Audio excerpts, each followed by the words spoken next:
கருங்காலி கட்டைக்கு நானா கோடாலி, இருங்கதலி தண்டுக்கு நானும் பெருங்கனி. ஆஹா, மறந்துட்டேன் பார்த்தீங்களா? பரவாயில்ல, ரொம்ப சந்தோஷம். என்னைய வந்து ஒரு இன்னசென்ட்னு சொல்லி கூப்பிட்டீங்க. ஆனால் நான் இன்னசென்ட்லாம் கிடையாது. எல்லாம் தெரிந்த ஒரு பெண்மணி தான். என்னுடைய பேச்சு வழக்கம், ஊர் வழக்கம் அப்படி இருக்குது, அவ்வளோதான். இங்கே இருக்கிற மேடையில் இருக்கிற பெரியவர்களை பார்த்த உடனே எனக்கு கை காலெல்லாம் ஆடுது. ஐயாவை வந்து நான் சின்ன வயசுலேருந்து கேள்விப்பட்டிருக்கேன். எப்போ ஒரு மனிதன் மக்களுக்காக தன்னை அர்ப்பணிக்கிறானோ அவன் உயர்ந்தவன், மனிதனை தாண்டி உயர்ந்தவன். அப்படிப்பட்ட ஒரு மனிதனுடைய சபையில் அப்படி உட்கார்ந்துருக்கும் பொழுது, அந்த சபையில் இன்னைக்கு நானும் அமர்ந்திருக்கிறேன். கடவுள் அந்த நிலையில் என்னை வச்சிருக்காருங்கும் போது இந்த கடவுளுக்கு நான் முதல்ல நன்றி சொல்லிக்கிறேன். ஐயா திருமாவளவன் அவர்களுக்கு நன்றி. இன்னொன்று, பொன்னையும் நாடான் பொருளையும் நாடான் மக்கள் நலன் ஒன்றையே நாடும் என் தலைவன் கர்ம வீரன் காமராசனின் வம்சம் இந்த மேடையில் அமர்ந்திருக்கு. இன்னைக்கு நான் என்ன புண்ணியம் பண்ணனோ தெரியல. அவரை போல் தலைவரை இனி பார்க்க முடியாது. அப்படிப்பட்ட உன்னதமான தலைவருடைய அம்சம் இருக்கக்கூடிய ஒரு இடத்துல இன்னைக்கு நான் நிற்கிறேன். எல்லாமே வந்து இறைவனுடைய செயல். இன்னொன்று, நான் ஒரு பெரிய பைத்தியக்காரி. யாரோட பைத்தியக்காரி தான் எங்கள் ஐயா அந்த உட்காந்துருக்காங்க, பாக்கியராஜ் ஐயா அவர்களுடைய பெரிய பைத்தியக்காரி. ஒரு வசனத்தையும் உன்னதமாக ரசிப்பேன். ஐயா, காதல் என்பது ஒரு வார்த்தை அல்ல, ஒரு உயிர்னு உணர வச்சதே அவர் தான். ஒரு படத்தில் தீவாக்காவால என்ன, ஒரு படத்தில், அதாவது அது எப்படி அவர் யோசிச்சாருன்னு எனக்கு தெரியல. அந்த பையனை அடையணுங்கிறதுக்காக அந்த அம்மா ஊர்வசி அம்மா ஒரு பெரிய பொய் சொல்லிடும். இப்போ அந்த பொம்பளை மேலே இந்த ஆளுக்கு பயங்கர கோபம். எப்படியாவது இதை விரட்டி விடணும்னு நினைக்கிறாரு. ஆனால் விரட்ட முடியல, அதை விடாப்பிடியாக பிடிச்சிக்கிட்டு இருக்கு. ஆனால் அந்த தாய் பாசத்தை எவ்வளோ அழகாக காட்டுவார். இருட்டுக்குள்ளே இவருக்கு கண்ணு தெரியாது. இந்த பால் லப்பர் கீழே விழுந்துடும். இந்த குழந்தை கூச்சலிட்டு ஆளும். டக்குன்னு பார்த்தா அது சைலண்ட் ஆயிரும். ஏன் சைலண்ட் ஆகுன்னு பார்த்தா, ஒரு வாலிப பிள்ளை செய்யாத ஒரு செயல், முளைப்பால் அந்த குழந்தைக்கு அந்த பிள்ளை தாயாகவே பால் ஊட்டிட்டு இருப்பா. அந்த உன்னதமான ஒரு காதல் இருக்குல்ல, ஒரு மனுஷன் மேலே நம்மளுக்கு காதல் வந்தனா காதல் கண்ணை மறைச்சிரும்னு சொல்லுவாங்கல்ல, அந்த ஒரு விஷயம். காதல் என்ற ஒரு வார்த்தை நான் உயிராக நினைத்தது உங்கள் திரைப்படங்களை பார்த்து தான். உண்மையிலே சொல்கிறேன், அவருடைய ஒவ்வொரு படத்தையும் நீங்கள் பார்த்தீங்கன்னா, ஒரு படம் எப்படி எடுக்கணும்னா நீங்கள் வந்து பாக்கியராஜர் படத்தை பார்த்துடலாம். பார்த்தா ஆக இப்படி வசனம் எழுதணுமா, இப்படி தான் அந்த காட்சிகளை அமைக்கணுமா அப்படின்னு. அது அந்த தலைவர் அது வந்து எனக்கு பைத்தியம், அதனால நான் உளர்றேன். ஏன்னா அபை பராட்டியார் பாடலாம் நல்லா பாடக்கூடியவர். நானே மேடையில் உளர்றேல, கை காலெல்லாம் ஆடுது எனக்கு. ஆக இப்படிப்பட்ட ஒரு இடத்துல இன்னைக்கு உட்கார வச்ச இந்த தயாரிப்பாளர், இந்த இயக்குனர் அவர்களுக்கு ரொம்ப நன்றி. ஒரு கதை என்பது, அதாவது அந்த அம்மா என்ன சொல்ல வந்ததுங்கிறத பாடலை விட்டுருக்கேன். கருத்து என்னன்னா, இருங்கதலி தண்டு கூட அது வலிக்கிட்டு போயிடும். இந்த உலகத்தில் காரெருமை மேய்க்கின்ற காளைக்கு நான் தோற்றேன். எப்படி? காரெருமை மேய்க்கின்ற காளைக்கு நான் தோற்றுட்டேன். நான் அந்த காளமாடு மேய்க்கிறவன்ட்ட நான் தோற்றுறேன். ஈரிரவும் துஞ்சாது என் கண். இதான் பாட்டு. அப்போ இந்த பாட்டிலே சொல்லிட்டாங்க. ஆனால் நம்மால் என்ன சொல்கிறான், முருகப்பெருமான் தான் வந்து நின்னாரு. முருகப்பெருமானா வந்தானே அந்த அம்மாவே பாட்டில் எழுதிட்டு ஒரு மாடு மேய்க்கிற சிறுவன்ட்ட நான் தோற்று போயிட்டேன். ஆக இதை ஒத்துக்கொள்கிற மனம் இன்னும் வரவில்லை. அந்த மனம் எப்பொழுது நம்மிடம் வருகிறதோ அப்பொழுது இந்த ஜாதிங்கிற அடையாளமே இல்லாமல் போயிடும். இப்போ எங்கள் அண்ணேன்னு சொன்னேன், நான் வேற ஜாதி தான், அண்ணன் வேற ஜாதி தான். அதுக்காக நாங்கள் வந்து அண்ணன் இல்லைன்னு கூப்பிட்டதுக்கு இனிமே நீ என் தங்கச்சி இல்லைன்னு அண்ணன் சொல்ல முடியுமா? சொல்ல முடியாது. ஜாதியை என்று நாம் விட்டொழிக்கிறோமோ அன்னைக்கு நம்ம மனிதர்களாக இருப்போம். அதுதான் ஆறறிவுன்னு ஒரு படம் எடுத்து இன்னைக்கு காட்ட போறாங்க. நீங்க எத்தனை கொலைகள் பண்ணாலும், எத்தனை வன்மம் பண்ணாலும், காதல் என்பது சாகாது, அது இருந்துகிட்டே இருக்கும். அதுவும் என்ன மாதிரி ஒரு பொம்பளை பிள்ளை இருக்கிற வரைக்கும் காதல் சாகாது, சாகவே சாகாது. ஒரு உயிர் மேல இன்னொரு உயிருக்கு அன்பு வரும் பொழுது அதை தடுக்கக்கூடிய உரிமை யாருக்கு இருக்கிறது? யாருக்குமே கிடையாது. எனக்கா ஒருத்தர் மேல அன்பு வந்தா அது தப்புன்னு நீ சொன்னா நீ தான் தப்பு. என்னைய கேட்டா அப்படிதான் சொல்லுவேன். ஆக இது ஒரு பெரிய விஷயமே இல்லை. இதற்காக ஒரு உயிரை எடுப்பதுங்கிறது எனக்கு வந்து ஏற்றுக்கொள்ள முடியாத ஒரு வழியாக இருக்கிறது. இந்த வழிக்காக எத்தனையோ திரைப்படங்கள் அந்த காலத்துலேருந்து வந்துக்கிட்டு இருக்கு, ஆனால் மாற மாட்டேங்குது. அதுக்கு தான் மறுபடி அந்த படங்களை போட்டு காட்டுறாங்க, நீங்கள் இந்த படத்தை பார்த்தாவது மாறுங்கள் என்று. ஆனால் இப்போ எவ்வளவோ மாறிடுச்சு இந்த சமுதாயம், அதை நான் ஒத்துக்கிறேன். இன்னைக்கு யாருமே ஜாதி அவ்வளவோ பார்க்கறது இல்லை. அது உண்மை தானே, அது உண்மை தானே. எல்லாரும் இவ என்ன பெரிய சொற்பொழிவு நடத்துனாங்களான்னு பார்க்காதீங்களே. ஏதோ என் மனசுல பட்டது நான் பேசணும்னு வந்தேன், பேசிட்டு போறேன். அவையெல்லாம் கை தட்டிட்டு இருந்தவே அமைதி ஆயிட்டான். கையை தட்டுறவே தட்டிக்கிட்டே இல்லை. ஒன்னே ஒன்று சொல்றேன், அதான் யார் எதை பேசுறதோ, இப்போ இதே இது ஐயா பேசுறாங்களா எல்லாரும் ஆச்சரியமா பார்த்துருப்பாங்க. இது திமுக பேசுறது இல்லது, திமுக மாதிரியே பேசல, அவளை வெறும் முழிக்கிறான். ஒன்றும் இல்லை, இப்போதான் நானும் பேசுறதுக்கு பயிற்சி எடுத்துட்டு வரேன். வீட்டில் வந்து இதை 100 தடவை நான் பேசிட்டு வந்திருப்பேன், இந்த தடவை மறந்துட்டேன். அதனால நீங்கள் ஒன்றும் எடுத்துக்காதீங்க. ஆனால் இந்த மேடைகளில் இன்னைக்கு எங்கள் ஊர் பசங்க நிறைய பேர் இருக்காங்க, அதனால தான் இந்த கைத்தட்டுதலும் விசிலும் வந்துக்கிட்டே இருக்கு. உண்மையிலே தம்பி, ஆமாம் எனக்கு தெரியும்டா, எனக்கு தெரியும். ஏன்னா இங்கே உள்ளவங்க யாருமே கை தட்ட மாட்டாங்க ஐயா. நாங்களே சிரிச்சுக்கிறோம், நாங்களே ரசிச்சுக்கிறோம். ஆனால் இன்னைக்கு எங்களுடைய பேச்சு எவ்வளோ ரசனையாக இருக்குன்னு உங்கள் கைத்தட்டுதல் மூலமாக தெரிகிறது. தம்பி, நீ ஒரு பெரிய ஹீரோவாக வரணும்னு அக்கா வாழ்த்துறேன். அப்புறம் மக்கள் கையில் இருக்குது, இதை கொண்டு போகிற என்னுடைய அண்ணன்மார்கள் தம்பிமார்கள் இங்கே இருக்காங்க கேமராவை வச்சுக்கிட்டு, அவங்க கையில் இருக்குது. இந்த திரைப்படத்தை பற்றி நல்லதாக எழுதுங்க, வெற்றி பெற மாதிரி எழுதுங்க என்று கூறி, எனக்கு எந்த தலைவரும் எந்த ஜாதியும் முக்கியம் இல்லை, தீபாக்க இந்த ஜாதி எவனும் எழுதாத, எனக்கு எல்லாரும் ஒன்று தான் என்று கூறி வாய்ப்பிற்கு நன்றி நல்கி விடைபெறுகிறேன். நன்றி, வணக்கம்.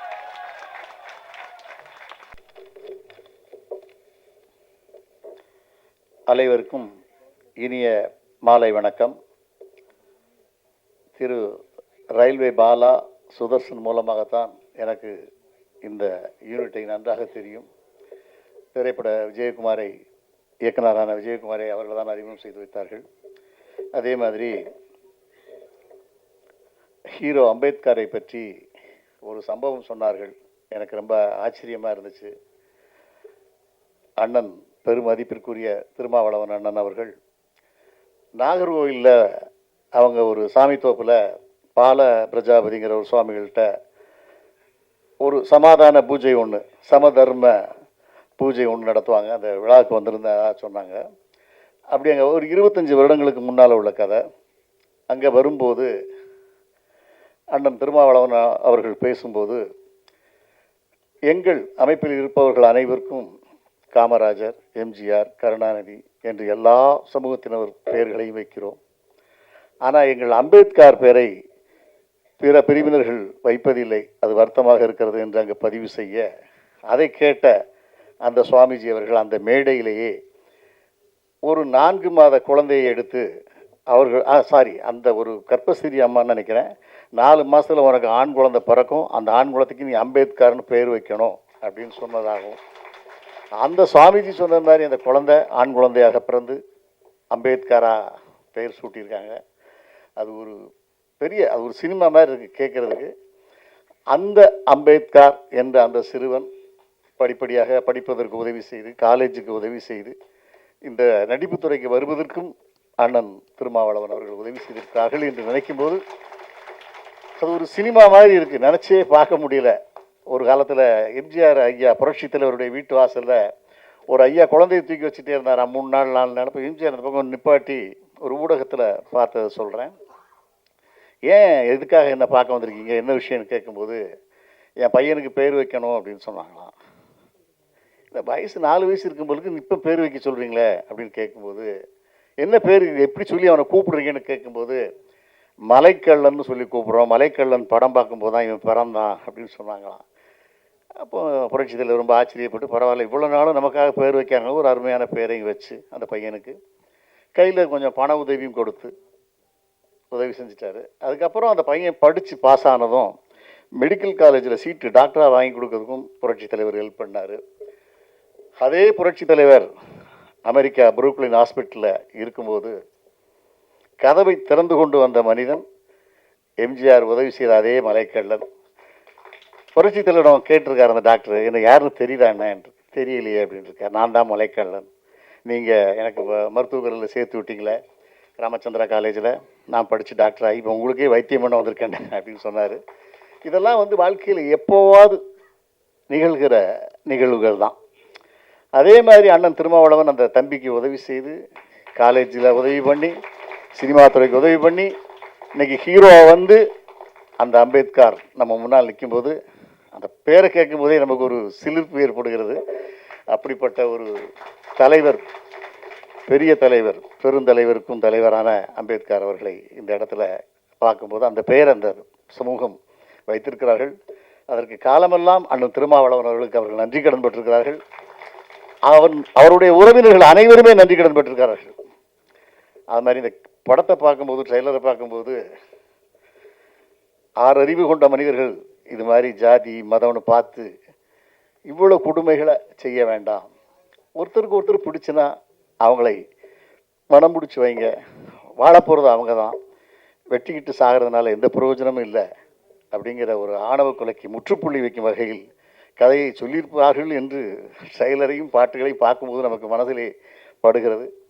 நிச்சயமாக இந்த படம் 6 அறிவு கொண்ட மனிதர்கள் இனிமேல் இந்த மாதிரி தப்புகள்லாம் செய்யக்கூடாது என்பதை உணர்த்தும் என்று நான் கருதுகிறேன். இந்த படம் பெரிய வெற்றி பெறுவதற்கு எல்லாம் வல்ல இறைவனை வேண்டிக் கொள்கிறேன். இந்த மேடையிலே இருக்கக்கூடிய திரைக்கதை ஆசிரியர் திரு பாக்கியராஜ் அண்ணன் அவர்களை பற்றி சொல்லியாக வேண்டும்.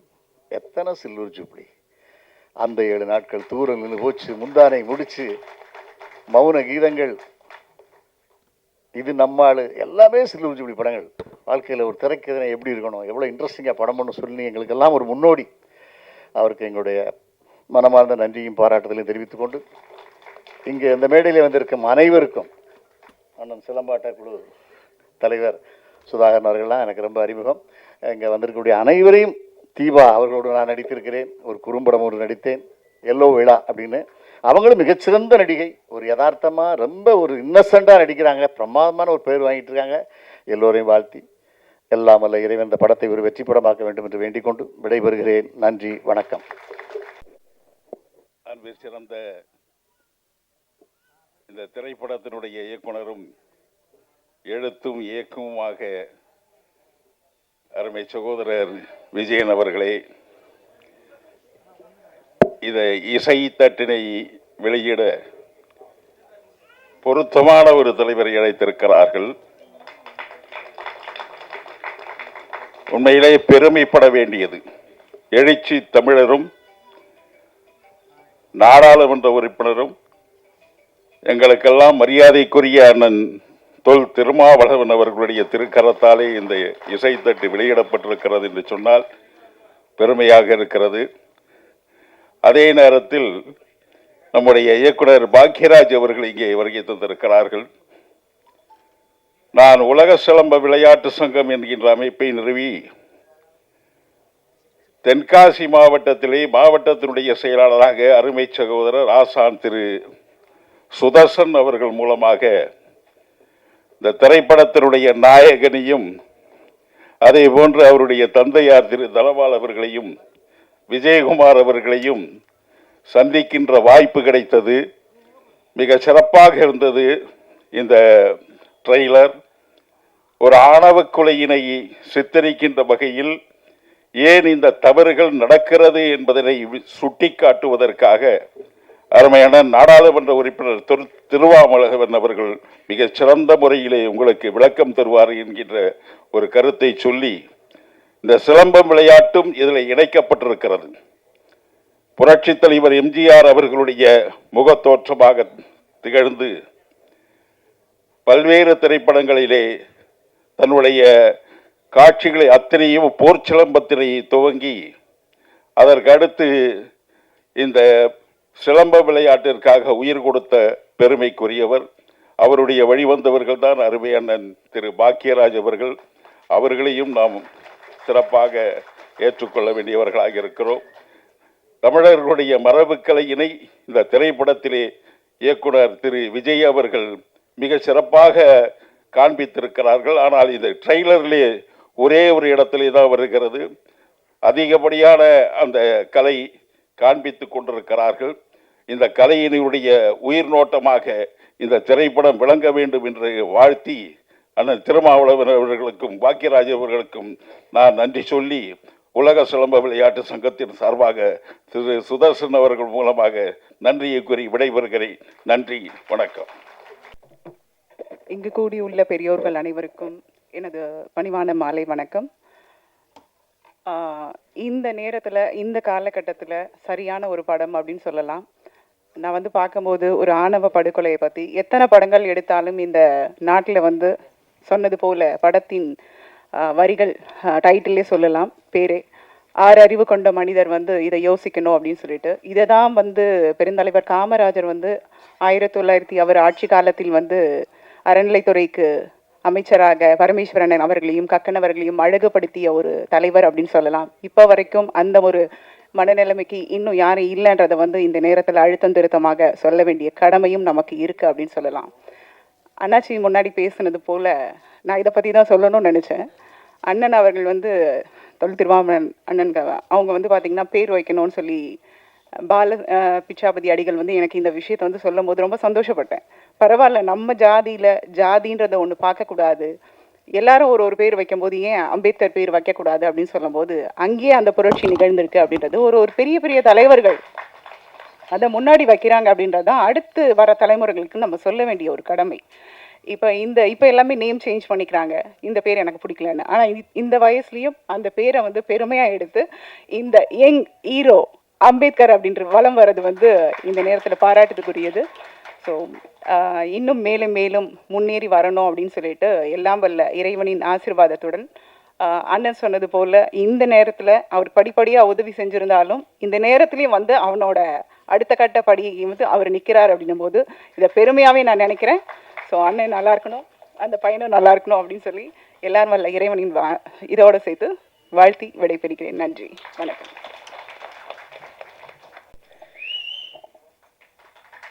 Good evening to all. This is my first film.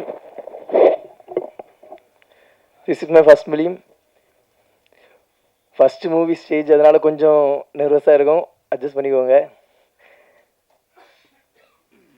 இந்த ஸ்டேஜை அழகுபடுத்திட்டு இருக்கக்கூடிய என்னோட பெரியப்பா தோல் திருமாவளவன் அவர்கள்.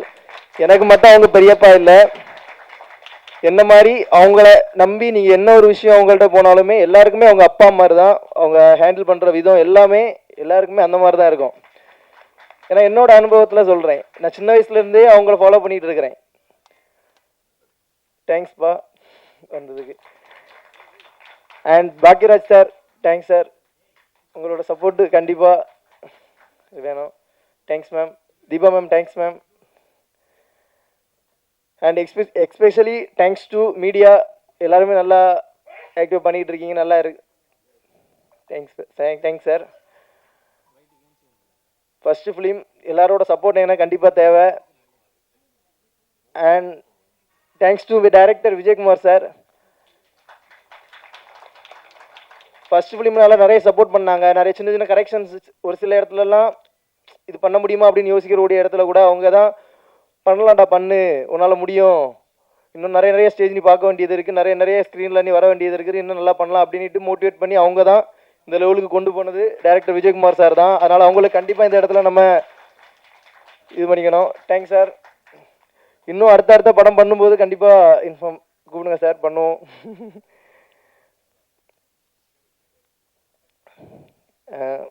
Okay, thank you. எல்லோரும் சப்போர்ட் பண்ணுங்கள். அனைவருக்கும் அன்பான மாலை வணக்கம். மேடையில் அமர்ந்திருக்கின்ற பெரியோர்களே, மேடைக்கு முன்னால் அமர்ந்திருக்கின்ற பெரியோர்களே, தாய்மார்களே, குழந்தைகளே, அனைவருக்கும் நான் சார்ந்திருக்கின்ற மாநில மத நல்லிணக்க இயக்கத்தின் சார்பாக வாழ்த்துக்களையும் வணக்கத்தையும் தெரிவித்துக் கொள்கிறேன். நல்ல ஒரு மாலை பொழுதல் அருமையான இது போன்ற ஒரு நிகழ்ச்சியில் கலந்து கொள்ள நான் மிக்க மகிழ்ச்சி அடைகிறேன்.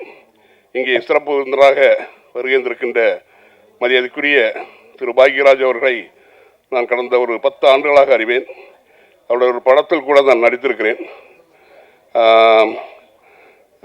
ஒரு சிறிய காட்சியாக இருந்தாலும் அது அனைவரும் ஒரு அடையாளம் காணப்பட்ட ஒரு படமாக அந்த பாரிஜாதம் திரைப்படம் அமைந்தது.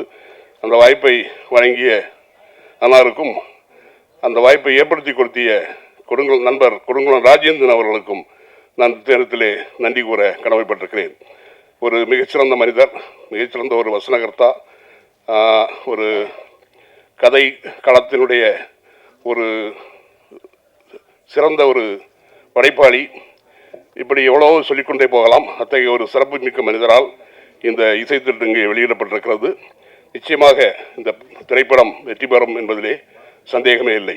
அடுத்ததாக நம்முடைய வந்திருக்கின்ற விடுதலை சிறுத்தைகள் கட்சியுடைய தலைவர் மரியாதைக்குரிய திரு தொல் திருமாவளவன் அவர்கள், அவரை பற்றி நான் நிறைய கேட்டிருக்கிறேன், அவரை பற்றி நிறைய அறிந்திருக்கிறேன். இந்த கதாநாயகனுக்கு அந்த பெயர் சூட்டிய விஷயம் கூட 25 ஆண்டுகளுக்கு முன்னால் தன்னால் அடிகளார் அவர்களால் அம்பேத்கர் என்று பெயர் சூட்டப்பட்ட அந்த குழந்தை இன்றைக்கு வளர்ந்து கதாநாயகனாக உங்கள் முன்னே நின்று கொண்டிருக்கிறது. அத்தகைய சிறப்பை செய்த அன்னாருக்கும் என்னுடைய வாழ்த்துக்கள். இந்த திரைப்படத்திலே மிக சிறப்பாக நடித்த தம்பி அம்பேத்கர் அவர்களை நான் பாராட்டுகிறேன்.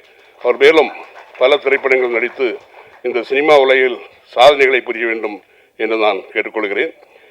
இங்கே வருகின்றிருக்கின்ற பெருந்தலைவர் காமராஜ் அவர்களுடைய பேத்தி கமாலிகா காமராஜ் அவர்கள் எங்களுடைய மாநில மத நலனுடைய மாநில மகளிர் அணி பொதுச் செயலாளராக இருக்கிறார்கள். அவர்களை நான் இங்கே சந்தித்ததில் எனக்கு மிக்க மகிழ்ச்சி. ஆக ஒரு நல்ல ஒரு மாலை பொழுதாக இந்த நாள் அமைந்தது. இப்பொழுது கொடுங்குளம் ராஜேந்திரன் அவர்கள் ஒரு கடிதத்தை கொடுத்து நிச்சயமாக நீங்கள் மேடையை வாசிக்க வேண்டும் என்று சொன்னார்கள். அதை மட்டும் வாசித்துவிட்டு நான் எனது பேச்சை நிறைவு செய்யலாம் என்றிருக்கிறேன். அன்பார்ந்த சகோதர சகோதரிகளே, எனக்கு பக்கவாதம் காரணத்தால் இந்த நிகழ்ச்சியில் கலந்து கொள்ள முடியவில்லை. எனது சார்பாக எனது அன்பு சகோதரரும் நமது மாநில மத நல்லிணக்க துணைத் தலைவரும் எழுத்தாளரும் நடிகருமான திரு ஜோபிரகாஷ் அவர்களை அனுப்பியுள்ளேன்.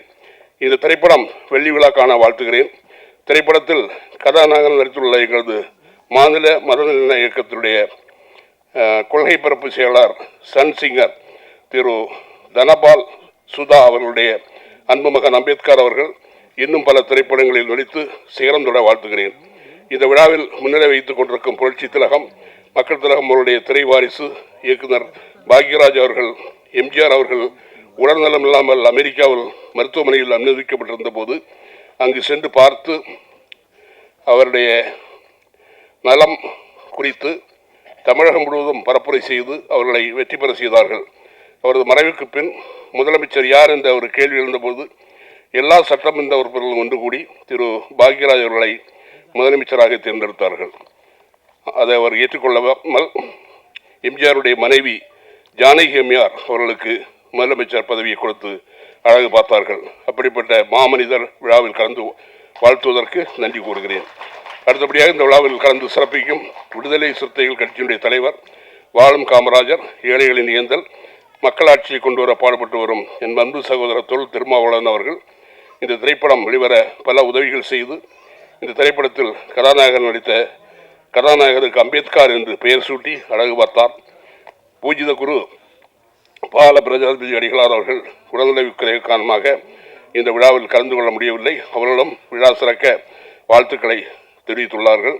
மற்றும் இந்த நிகழ்ச்சியில் கலந்து கொள்ளும் அனைத்து துறை சார்ந்த சகோதர சகோதரிகள், அரசியல் பிரமுகர்கள் அனைவருக்கும் எனது மனமார்ந்த நன்றியை வணக்கத்தினையும் பணிவன்புடன் தெரிவித்துக் கொள்கிறேன். இந்த திரைப்படம் வெற்றி பெற நாம் அனைவரும் இணைந்து இறைவனை பிரார்த்திப்போம். இப்பொழுது எங்களது மாநில மத நல்லிணக்கத்தின் சார்பாக வந்திருக்கின்ற விருந்தினர்களுக்கு சால்வை இணைத்து நான் இந்த உங்களிடம் விடைபெறுகிறேன். நன்றி, வணக்கம்.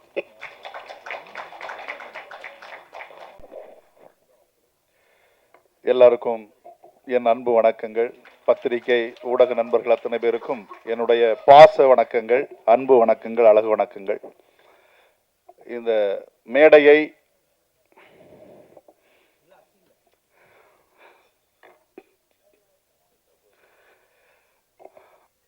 அலங்கரித்துக் கொண்டிருக்கும்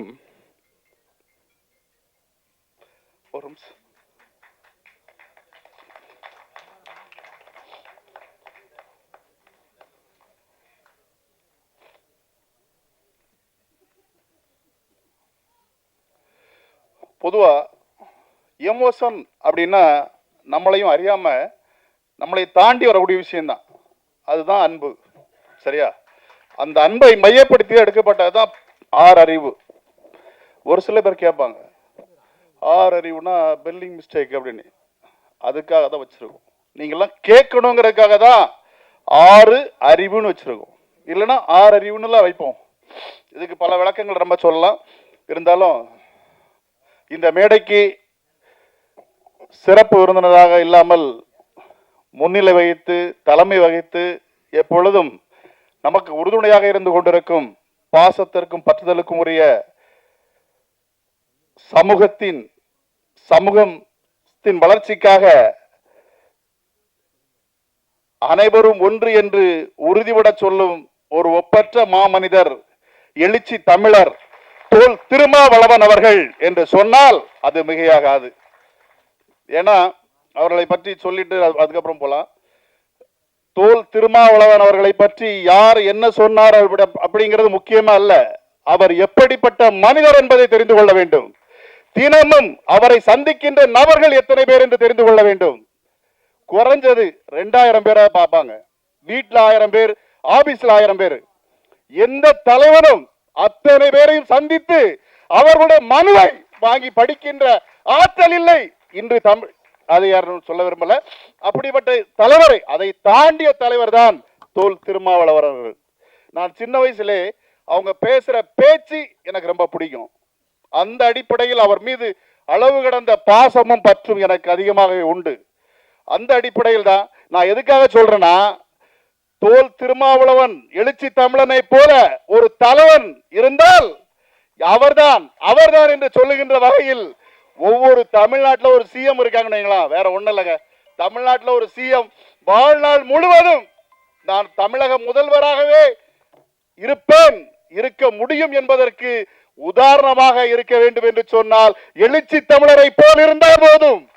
தினமும் எத்தனை பேர், எத்தனை மனுக்கள் உடனடியா என்ன தகவல் இருந்தாச்சும் உடனே போன் பண்ணி சொல்றாங்க. எந்த ஒரு இது இல்லை. நாங்களாம் அன்றைக்கு ஒரு வாட்டி நான் ஊர்ல இருக்கும்போது தலைவர் குற்றாலத்துக்கு வந்திருந்தாங்க. பார்க்க நான் சென்ற போது அந்த லாட்ஜி முன்னாடி குறைஞ்சது 1500 பேர் இருக்கும். நான் சென்ற நேரம் 1.5 மணி நேரம், இரவு 1.5 மணி நேரத்துக்கு நான் சென்றிருக்கேன். ஆனா தலைவர் சாப்பிடாம அந்த நேரம் தான் சாப்பிடுறாரு. அப்படிப்பட்ட ஒரு நியாய நீதிவான் அப்படின்னு சொன்னால் தோல் திருமாவளவன் அவர்கள் என்று சொன்னால் மிகையாகாது என்று சொல்லி மேலும் ஒரு அடுத்த விஷயத்தை சொல்லி போயிடலாம். திரைப்படத்துல என்ன எத்தனையோ பேர் சொல்றாங்க திரைப்படம் அப்படி இப்படின்னு. திரைப்படத்தை படமாக, திரைப்படத்தை ரசித்து எடுக்க தெரிய வேண்டும். அந்த ரசனை மிகுந்த தலைவன் தமிழகத்தில் நீ சொல்ற விட திரை வரலாற்றில் எத்தனையோ மனிதர்கள் இருந்தாலும் எனக்கு தெரிந்த வரையில் நம்முடைய இயக்குனர் கே பாக்கியராஜ் அவர்கள் என்று சொன்னால் அது மிகையாகாது. அவ்வளவு சிறந்த மனிதர் என்று மிகைப்படுத்தி சொல்லிக்கொண்டே போலாம். எந்த ஒரு விஷயமா இருந்தா நம்மளாம் யோசிக்கவே மாட்டோம். படத்தை பார்த்துட்டு இருப்போம் பாருங்களா. அவங்க படத்தை பார்த்தீங்கன்னா யாருமே யோசிக்க முடியாத ஒரு தாட்டை உள்ள வைப்பாங்க. ஆனா இன்னைக்குள்ள சினிமால நம்ம எடுக்காண்டா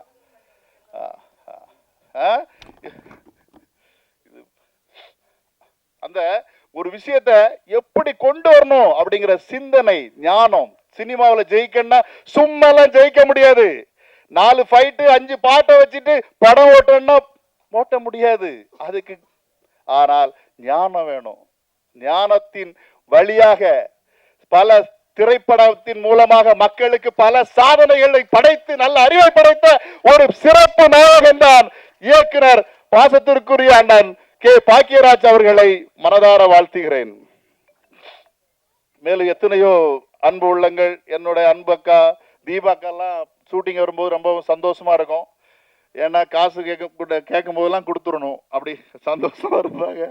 ஆனால் அதே மாதிரி எங்களுக்கு எவ்வளவு கொஞ்சம் நைட்டு 10-11 மணி வரைக்கும் ஷூட் போனால் கூட சரி தம்பி அப்படின்னு சொல்லக்கூடிய என்னுடைய அக்கான்னா உண்மையிலே அக்கா தான். அக்காவுக்கு பேர் போனது எங்க அக்கா தீபாக்கா. அவர்களை பற்றி பெருமையா சொல்லலாம். வேற என்னுடைய மகன் அம்பேத்கர் எங்க அண்ணன் பையன் தான். அவன் எப்பவுமே ஒரு சின்ன பிள்ளை மாதிரி இருப்பான். அப்படிங்கிறத விட கொஞ்சம் ஆக்டிவா இருப்பான். ஒரு அந்த சீனுக்கு என்ன தேவையோ அதை உள்வாங்கி கொள்ற மாதிரி கொண்டுட்டு பக்கத்தில் இருக்க பசங்கிட்ட ஏதாவது பேசிட்டு இருப்பான். நான் அப்பமெல்லாம் கொஞ்சம் சத்தம் போட்டிருக்கேன், இது பண்ணிருக்கேன். அப்பமெல்லாம் அவன் கோவப்பட்டிருக்கான். நான் அதனும் கண்டுக்கிறதே இல்லை. நான் அப்பதான் சொன்னேன், வளரும்போது வளரணும் அப்படின்னு சொன்னா பல பேர் நம்மளை என்ன வேணாலும் பண்ணுவாங்க, தட்டுவாங்க, திட்டுவாங்க, என்ன வேணாலும் பண்ணுவாங்க. அதையும் தாண்டி நீ வளரணும், அப்பதான் வளர்ச்சி அப்படின்னு சொல்லியிருக்கோம். அதையும் தம்பி கேட்டு கண்டிப்பா செயல்படுவான்னு நம்புறேன்.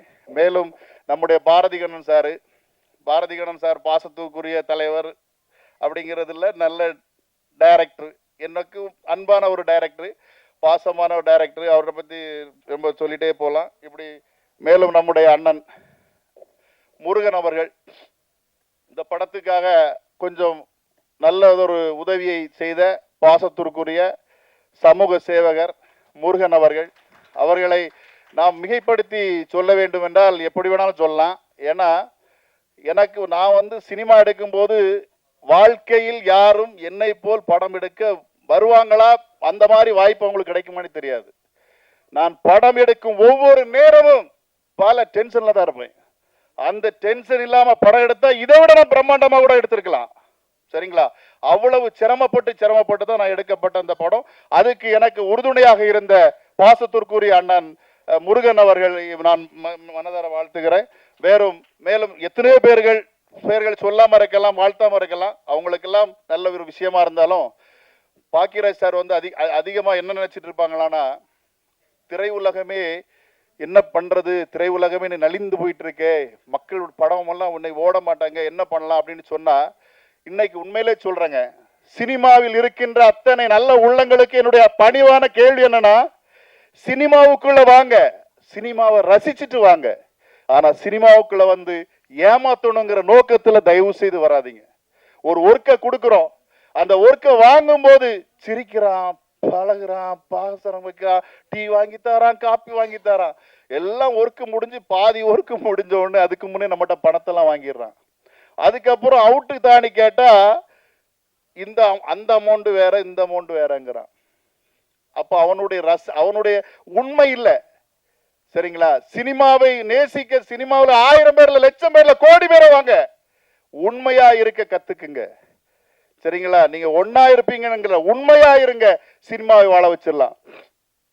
அடுத்தல ஒரே ஒரு கேள்வியோடு விடைபெறுறேன். ஏன்னா நம்முடைய படத்துல பல கருத்துக்கள், பல விஷயங்கள் அப்படி இப்படின்னு இருந்தாலும் கூட நம்ம படம் ஆறறிவு திரைப்படம் தமிழகத்தில் எந்த தியேட்டர்ல படம் ஓடினாலும் பார்த்து படம் பிடிக்கல, தமிழக மக்களை ஏமாற்றி நீ படம் எடுத்து விட்டாய், என்னிடம் மக்களுடைய காசை பிடுங்குவதற்காக நூதனமான முறையில் எங்களிடம் பணத்தை பிடுங்கி விட்டாய் என்று மக்கள் யாரேனும் என்னுடைய படத்தை பார்த்து சொன்னால் அவர்களுக்கு படத்திற்குள்ள டிக்கெட்டையும் ஸ்நாக்ஸ் என்னென்ன வாங்கி சாப்பிட்டாங்களோ அந்த ஸ்நாக்ஸ் காசை கூட நான் திருப்பி கொடுக்கிறேன். ஆனா ரெண்டு கேள்வி இருக்கு உங்கள்கிட்ட. நீங்க அந்த படத்துல தான் இருக்கு, அந்த விஷயம் மறைக்கப்பட்டிருக்கும்.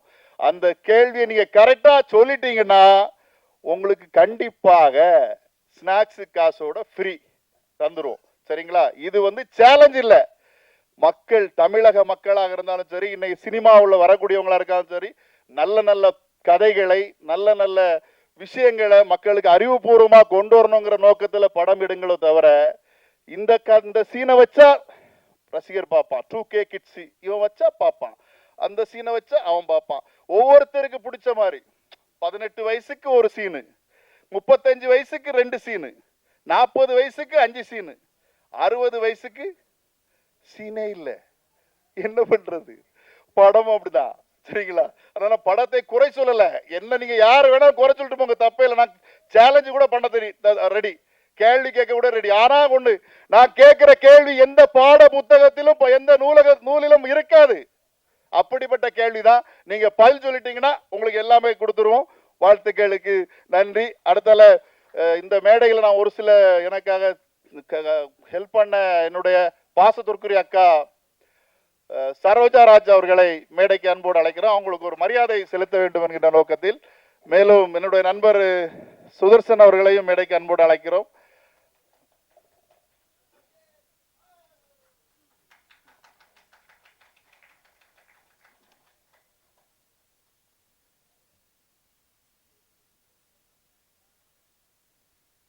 நன்றி. மேலும் பாசத்து சரி ஃபினிஷிங் பண்ணாமல் போனால இருக்காதுல்ல. இத்தனை இவ்வளவு நேரமெல்லாம் நல்லா சிறப்பாக கைதட்டி உற்சாகப்படுத்துனீங்க. நல்ல மகிழ்ச்சி எனக்கு.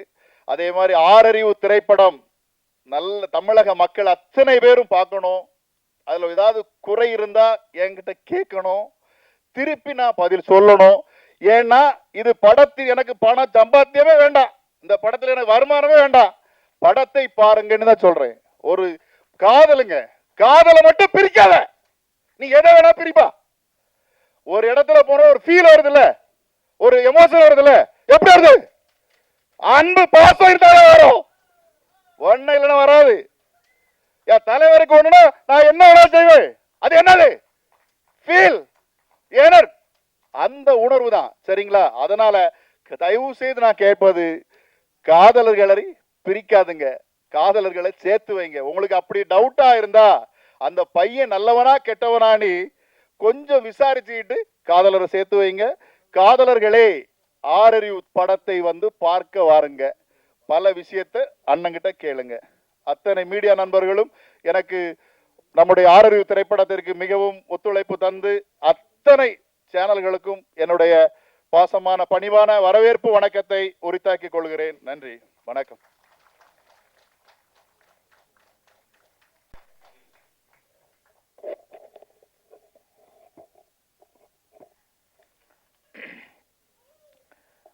ஆறு அறிவு திரைப்படத்தோட இசை வெளியீட்டு விழா மற்றும் ட்ரெய்லர் வெளியீட்டு விழாவுக்கு வருகை தந்திருக்கிற அனைத்து பத்திரிகை மற்றும் ஊடக நண்பர்கள் எல்லாத்துக்கும் என்னுடைய பணிவான வணக்கம். மற்றும் வாழ்த்து வந்திருக்கும் மேடைக்கு முன்னால் இருக்கிற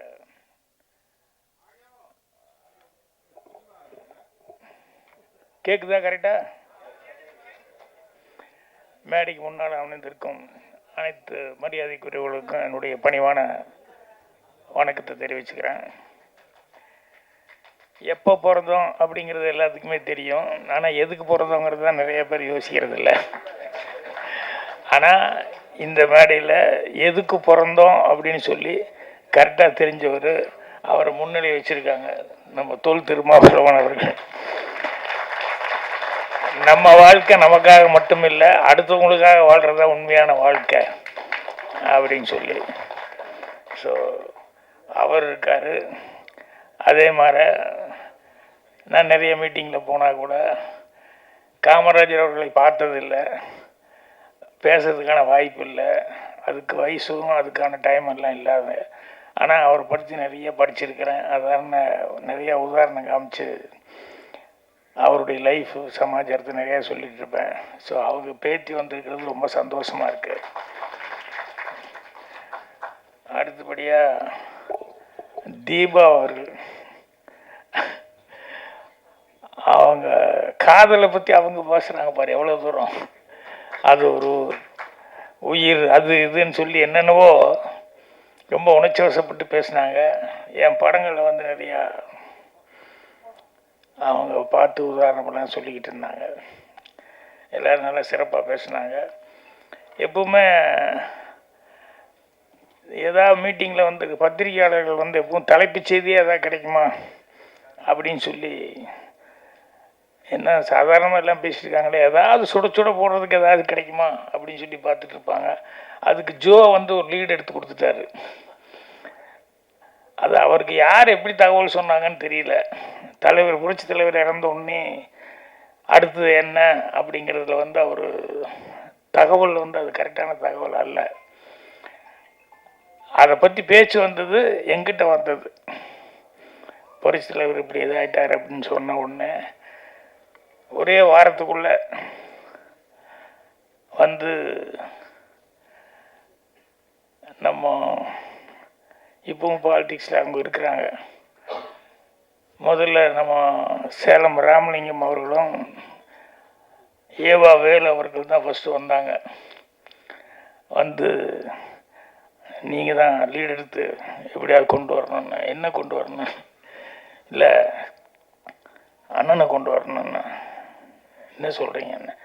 என்ன ஆர்மி என்ன நீங்கள் கலைஞர் வந்து தலைவர் சொல்லி கலைஞர் வந்தார், அந்த மாதிரி நீங்கள் லீடு எடுத்து அவர்கள் வந்து வரணும் அப்படின்னு.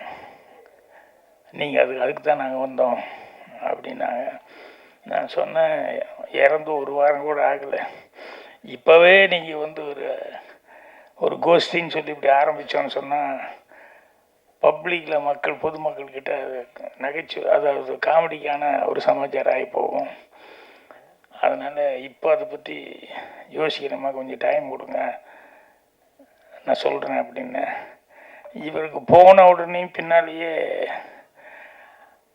அப்போது கல்வி அமைச்சராக இருந்த ஒரு அரங்கநாயகன் சார் அவர் வந்தார். நீங்கள் தான் கொஞ்சம் லீடு எடுத்து அடுத்த சிஎம்க்கு நீங்கள் தான் லீடு எடுத்து பேசணும் அப்படின்னாரு. நான் என்ன பேசுறது என்ன, இல்லை அம்மா அவங்க சார்பாக தான் நான் வந்திருக்கேன், அம்மா அவங்க வரணும், அது நீங்கள் நினச்சிங்கன்னா நீங்கள் முதல்ல நீங்கள் பேச ஆரம்பித்தா கரெக்டாக இருக்கும் அப்படின்னு. அவங்களுக்கும் அதே பதில் சொன்னேன். ஒரு வாரம் கூட ஆகலை, உடனே இந்த பிரச்சனை ஆரம்பித்தா வெளியே பப்ளிக்கெல்லாம் ஒரு மாதிரியாக கட்சியை பற்றி தப்பாக பேச ஆரம்பிச்சிருவாங்க. இல்லை ஒரு நெருக்கத்தில் இருக்கிறோம், உடனடியாக முடிவு பண்ண வேண்டிய நெருக்கத்தில் இருக்கிறோம் அப்படின்னு சொல்லி, அதுக்கப்புறமா வந்து சாயங்காலம் ஒரு இம்மிடியட்டாக ஏதாவது ஒன்று முடிவு பண்ணணும் அப்படின்னு சொல்லி மறுபடியும் 2 பக்கம் ஆரம்பி சைடுக்காக இவர் வேலுவும் ராமலிங்கமும் கேட்டாங்க. அதே மாதிரி மீண்டும் அரங்கநாயகி அவர்கள் வந்து ஜெயலலிதா அம்மாக்காக நீங்கள்.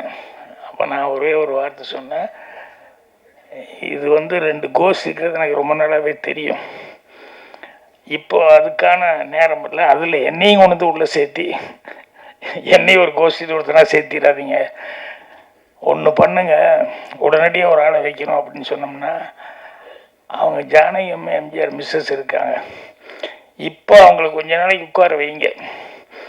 அவங்கள உட்கார வைக்கிறேன்னா யாருமே ஒன்றும் சொல்ல மாட்டாங்க, 2 பேருமே எதுவுமே பேச மாட்டாங்க. அர்ஜென்ட்டு அப்படின்னு சொன்னோம்னா அவங்கள உட்கார வச்சுட்டு அதுக்கப்புறம் பொதுக்குழு கூட்டுங்க, பொதுக்குழு கூப்பிட்டு ஜெயலலிதா வேணுமா அல்லது ஆரம்பி அவர்கள் வேணுமா அப்படின்னு சொல்லிட்டு ஒரு ஓட்டெடுப்பு நடத்துங்க. ஆரம்பின்னு சொன்னோம்னா அவங்க ஒத்துக்கிட்டு போகட்டும், ஜெயலலிதாமான்னு சொன்னோம்னா இவர் ஒத்துக்கிட்டு போகட்டும், இதுதான் கட்சிக்கு மரியாதையாக இருக்கும். தயவுசெய்து அதை செய்யுங்க, நான் மறுபடியும் கோஷ்டி சண்டை அது இதுன்னு பண்ணிடாதீங்க அப்படின்னு சொல்லி ஜானகி அம்மா பேர் வந்து சொன்னோம்னா மரியாதையாக இருக்கும் அப்படின்னு சொல்லி, இதுதான் நான் சொன்னது, இதுதான் நடந்தது. அவருக்கு யாரோ தப்பாக சொல்லிட்டாங்க நீங்கள் அப்படி இப்படின்னு சொல்லிட்டு, நம்ம அந்த ஐடியாலெல்லாம் அப்படி இல்லை. அதுக்கப்புறம் அப்படியே கொஞ்ச நாள் வந்து அவங்க இருந்தாங்க, அதுக்கப்புறம் எதுவும் ஆயிடுச்சு, அது எல்லாத்துக்கும் தெரிஞ்ச சமாச்சாரம். என்னென்னா இப்போ தேர்தல் வர நேரத்தில் இவர் வேறு எதுவும் ஒன்று சொல்லி என்ன அப்படியெல்லாம் பேசுனாங்களா அப்படி இப்படின்னு சொல்லிட்டு நாளைக்கு பத்திரிக்கையாரன் போகிற மறுபடியும் வந்துடுவாங்க நேராக வீட்டுக்கு, என்னங்க நேற்று இப்படி சொன்னாங்களே என்னாச்சு அப்படின்ட்டு. அதனால் அதை தெளிவுபடுத்தணுங்கிறதுக்காக தான் நான் அதை சொல்கிறேன். ஒரு கூட்டம் நடந்துட்டு ஒருத்தர் சொற்பொழிவு பண்ணிட்டு இருந்தார், கதா காலட்சேப மாதிரி சொற்பொழிவெல்லாம் பண்ணுவாங்க இல்லையா, அதில் வந்து ஒரு நட்பை பற்றி ஒரு உதாரணம் சொன்னார் ஒருத்தர். அந்த கதா காலட்சேபம் பண்ணவர் என்னென்னா, ஒரு இலையும் ஒரு மண்ணாங்கட்டியும் அப்படி ஒரு நட்பாக இருந்தது ஒன்றுக்கு ஒன்று. திடீர்னு ஏதாவது பெரிய காற்றடிச்சா இலை பறந்து போகாமல் மண்ணாங்கட்டி அது மேலே இலை மேலே உட்காந்து அதை காப்பாற்றிடும். திடீர்னு பெரிய மழை வந்துடுச்சு அப்படின்னா மண்ணாங்கட்டி கரைஞ்சி போகாமல் இருக்கிறதுக்கு இலை வந்து மண்ணாங்கட்டி மேலே உட்காந்து அதை காப்பாற்றிடும். அந்த அளவுக்கு 2 பேரும் ஃப்ரெண்ட்ஷிப்பாக இருந்தாங்க அப்படின்னாங்க.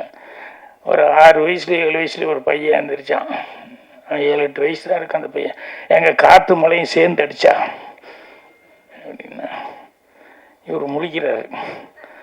காற்றடிச்சா மண்ணாங்கட்டி மேலே உட்காந்து அதை சரி பண்ணிடும், மழை பெஞ்சா இலை மேலே உட்காந்து அது மண்ணாங்கட்டியை காப்பாற்றிடும், காற்று மழையும் சேர்ந்து அடித்தா அப்படின்னா அவருக்கு ஸ்டக்கப் ஆகி போச்சு. இது எதுக்கு சொல்ல வர்றேன்னா, 8 வயசுல கூட அந்த 6வது அறிவுங்கிறது சொல்கிறோம்ல, 6 அறிவுன்னு, அது எல்லாத்துக்கும் வேலை செய்கிறது இல்லை. அந்த சின்ன பையனுக்கு 6 வயசுலேயே வந்து அவ்வளோ அழகாக வேலை செஞ்சது. அந்த மாதிரி நிறைய விஷயங்கள் இந்த 6 அறிவு அப்படிங்கிறதுல வந்து. அதே மாதிரி இன்னொரு இதுதான், அவன் ஒரு 12, 13 வயசு 14 வயசு பையன், அவன் வந்து ஒரு கடையில் அன்றைக்கி தான் வேலைக்கு போய் சேர்ந்தான். அது கொஞ்சம் கண்ணாடி பொருள்லாம் இருக்கிற மாதிரி, விலை உயர்ந்த பொருள்லாம் இருக்கிற மாதிரி ஒரு கடை. அதில் வேலைக்கு சேர்ந்தப்போ பின்னால் பக்கம் போய் எல்லாம் தொடச்சி வைடா அப்படின்னு சொல்லி சொன்னார். அவன் எதை எடுத்து தொடச்சிக்கிட்டு இருந்தான். முன்னால் முதலாளி உட்காந்துருந்தார். டம்மான்னு ஒரு சத்தம், கடக் கடக் கடக்குன்னு எல்லாம் உடஞ்சி விழுந்த மாதிரி. முதலாளி அப்படியே ஷாக் ஆகி, டேய் அங்கே என்னத்தடா போட்டு உடச்சி தொலைச்ச அப்படின்னா அப்படியே சைலண்ட்டு. உன்னை தாண்டா கேட்குறேன், எதை போட்டு உடச்சி தொலைச்ச அப்படின்னா, முதலாளி என் எதிர்காலத்தையே உடச்சி தொலைச்சிட்ட முதலாளி அப்படின்னா. ஏன்னா அன்றைக்கி தான் வேலைக்கு சேர்ந்துருக்கான். இது ஒழுந்து இவ்வளோ காஸ்ட்லியான பொருள் போயிடுச்சுன்னா நம்ம லைஃப் அவ்வளோதான், நீ இங்கே வேலைக்கு வைக்க போகிறாரு, உடனே அனுப்ப போகிறாரு அப்படின்னு சொல்லிட்டு அவன் எந்த பொம்மை உடஞ்சுன்னு சொல்லி எதிர்காலத்தை உடச்சி தொலைச்சிட்டேன் அப்படின்னு ரொம்ப ஃபீலிங்காக சொன்னான். அப்படியே வந்து பார்த்தாரு. அந்த வார்த்தைக்காக அவனை கட்டி அணைச்சிக்கிட்டு, இல்லைடா கை தவறுதல் எல்லாத்துக்கும் நடக்கிறது தான், நான் நீ இனிமேல் பொறுப்பாக வேலை பார்ப்பேன், நீ பாரு தொடச்சி வச்சுட்டு பாரு அப்படின்னாரு. ஸோ 6 அறிவு அப்படிங்கிறத எல்லாரும் எல்லா நேரத்துலையும் பயன்படுத்தணுமா அப்படின்னு சொல்லி சொன்னோம்னா நிறைய பேர் பயன்படுத்துறது இல்லை. ஆனால் இந்த படத்துக்கு வந்து டைட்டில் வந்து 6 அறிவுன்னு வச்சுருக்காங்க. அவர் என்ன ஐடியாவில், விஜயன் அவர்கள் என்ன ஐடியாவில் விஜய் டைரக்டர் வந்து வச்சுருக்காருன்னு எனக்கு தெரியல. ஆனால் படம் பார்க்கும்போது அதில் மெயினாக தான் இந்த கான்செப்ட் என்னங்கிறது தெரியுது. ஆணவ கொலை அப்படிங்கிறது, அதாவது முகத்தில் காரி துப்பினவனை வந்து புத்தர் மன்னிச்சு விட்டார். அதே நேரத்தில் வந்து துரோகம் பண்ணவனை வந்து நபிகள் நாயகம் பரவாயில்லப்பா அப்படின்னு சொல்லி அரவணைச்சிக்கிட்டாரு. கன்னத்தில் அரைஞ்சவனை வந்து அவனுக்கு இன்னொரு கன்னத்தை காமிக்கணும், இயேசுநாதர் கன்னத்தை காமிச்சார். மெஜாரிட்டி அந்த 3ஐயும் கும்பிட்றவன் தான் இருக்கான். ஆனால் இந்த 3ஐயும் கும்பிட்றவன் வெட்டு குத்தில் தான் எதுவுமே நடக்குன்னு, அதுதான் நாடு பூரா கலவரம் மறந்துட்டு. எதுக்கு இந்த 3ஐயும் கும்பிடணும்? அந்த 3 பேரும் என்ன சொன்னாங்க? மனித நேயம் என்ன, அகிம்சை என்ன, அன்பால் தான் எதுவுமே ஜெயிக்க முடியும் அப்படின்னு சொல்லி சொன்னாங்க. நீ எல்லாமே அதை கும்பிடுற, ஆனால் வந்து அது பிரகாரம் நடந்துக்கிறியான்னு சொன்னால் அது நடக்க மாட்டேங்கிறோம். ஸோ அதனால் திரும்ப திரும்ப திரும்ப திரும்ப டாக்டர் அம்பேத்கர் மாதிரி யாராவது பிறந்து இதை சொல்லிக்கிட்டே இருக்கணும். அடுத்தடுத்து காமராஜர் இருந்தார், அவர் சொல்லிக்கிட்டு இருந்தார், அம்பேத்கர் பிறந்தார் சொல்லிக்கிட்டு இருந்தார். எல்லோரும் மனித நேயத்தோடு இருக்கணும் அப்படின்னு சொல்லிட்டு. ஸோ அதனால் இது வந்து இந்த படம் வந்து மீண்டும் அதை வலியுறுத்தும் நோக்கத்தில் தான் வந்து இது பண்ணிக்கான்னு நினைக்கிறேன். என்னுடைய நண்பர் அவர் கொடுங்குளம் ராஜேந்திரன், அவர் மூலமாக தான் அவர் வந்து நம்ம அம்பேத்கர் ஹீரோவை நடிச்சிருக்காரு. அவங்க அப்பாவுக்கு நல்ல பழக்கம், வேறு யாரையும் எனக்கு தெரியாது. ஆனால் வந்து நீங்கள் எனக்காக நீங்கள் போயிட்டு வரணும் அப்படின்னாரு. சரி நான் கண்டிப்பாக போகிறேன் அப்படின்னு. இந்த நேரத்தில் அம்பேத்கர் உனக்கு வந்து ஒரு சின்ன யோசனை என்னென்ன, நீ பேசும்போது நான் கவனிச்சு என்ன பேசுகிறேன்னு, அவர் உனக்கு பேர் வச்சதுக்கு தகுந்த மாதிரி நீ பேசணும். அது பழகணும், ட்ரெயின் ஆகணும், அது ரொம்ப முக்கியம். ஏன்னா உனக்கு யாரோட பேர் வச்சுருக்காங்க அப்படின்னு சொல்லும்போது நீ கரெக்டான காலேஜில் படிச்சிருக்க, நல்லாவும் படிச்சிருக்கிற. ஸோ இது அந்த மேடைங்கும் போது ஒரு சின்ன பயம், ஒரு சின்ன ஒரு சங்கோஜம் அதெல்லாம் ஆரம்பத்தில் இருக்கும். ஆனால் என் பேர் அம்பேத்கர், தொல் திருமாவளவன் வந்து வச்சுருக்காரு. அந்த அம்பேத்கர் அளவுக்கு நம்ம வந்து நம்மளுடைய வார்த்தைகள் எல்லாத்துலேயுமே வந்து சுதி சுத்தமாக இருக்கணும் அப்படின்னு சொல்லிட்டு அது முயற்சி பண்ணேன். ஏன்னா ஹீரோ நடிக்கிறவனுக்கு வந்து மீதி எல்லாமே இப்போ சிலம்பத்துக்கு பாரு, அவங்க தலைவர் வந்திருக்காரு, உனக்கு இன்னொருத்தர் சொல்லி கொடுத்தவர் வந்து எனக்கு இன்ட்ரடியூஸ் பண்ணி அவர் வந்திருக்காரு தூத்துக்குடியிலேருந்து, எல்லாமே வந்திருக்காங்க. இதெல்லாமே வந்து ஃபைட்டு இதில் டான்ஸ் இதெல்லாம். இந்த பேச்சுங்கிறத வந்து நீ வந்து ட்ரெயின் ஆகிக்கணும், அதுக்கு நிறைய படிக்கணும். எனக்கு தெரிஞ்சு ஒன்றும் இல்லை, அவர் ஸ்பீச்சை கேட்டார், நீ திருமாவளவன் பேசும்போதெல்லாம் கேட்டார். அவர் எத்தனை புஸ்தகங்களை படிக்கிறாரு, என்னென்ன புஸ்தகங்கள் போனோமா, என்னென்ன யார் பேசுனா அதுக்கு என்ன பதில் சொல்கிறாரு அப்படிங்கிறதெல்லாம் அவர் படிச்சுக்கிட்டு இருந்தால் அதே ஒரு ட்ரைனிங் தான். ஸோ அதனால் அடுத்தது வந்து அதுக்கு நீ ட்ரைனிங் ஆகிக்கணும் அப்படின்னு சொல்லி நான் கேட்டுக்கிறேன். மற்றபடி நான் எப்பவும் கடைசியில் பேசுவேன், கொஞ்சம் லேட்டாக பேசுவேன். ஆனால் இன்றைக்கி அவர் பாரு மத்தியான சாப்பாடு இன்றைக்கி 4 மணிக்கு தான் சாப்பிட்ருக்காரு. ஏன்னா காலையிலேருந்து கண்டினியூஸாக கூட்டம்னு போயிட்டு நான் சொன்னேன், ஏதோ சாப்பிட்ற அளவுக்கு விட்டாங்களே, அதுக்காக நேரம் கிடைச்சிது, அது வரைக்கும் சந்தோஷங்க அப்படின்னு சொல்லி சொன்னேன். ஸோ இப்போ அடுத்தது வேறு மீட்டிங்காக ஒரு போக வேண்டியிருக்குது, இதை முடிச்சுட்டு. அதனால் என்னுடைய இந்த படத்தில் கலைஞர்கள் எல்லாத்துக்குமே என்னுடைய மனமார்ந்த வாழ்த்துக்களை தெரிவிச்சுக்கிறேன். அவர் சேலஞ்சு பண்ணி விஜயன் வந்து சொல்லியிருக்காரு படத்தில், நான் அந்த அளவு செஞ்சுக்கிறேன். அந்த தன்னம்பிக்கையை நான் பாராட்டுறேன். மீண்டும் மீண்டும் நான் சொன்ன மாதிரி இந்த மனித நேயம் அதுக்கு மேலே வேறு எதுவுமே கிடையாது. அதைத்தான் வந்து நானும் நீயும் ஒன்று அப்படின்னு சொல்லிட்டு அதைத்தான் வந்து எல்லோரும் நினைக்கணும் ஒழிய வேறமா நினைக்கக்கூடாது. மாயவனார் அவருடைய அது கவிஞர் அவர் கூட வந்தார்.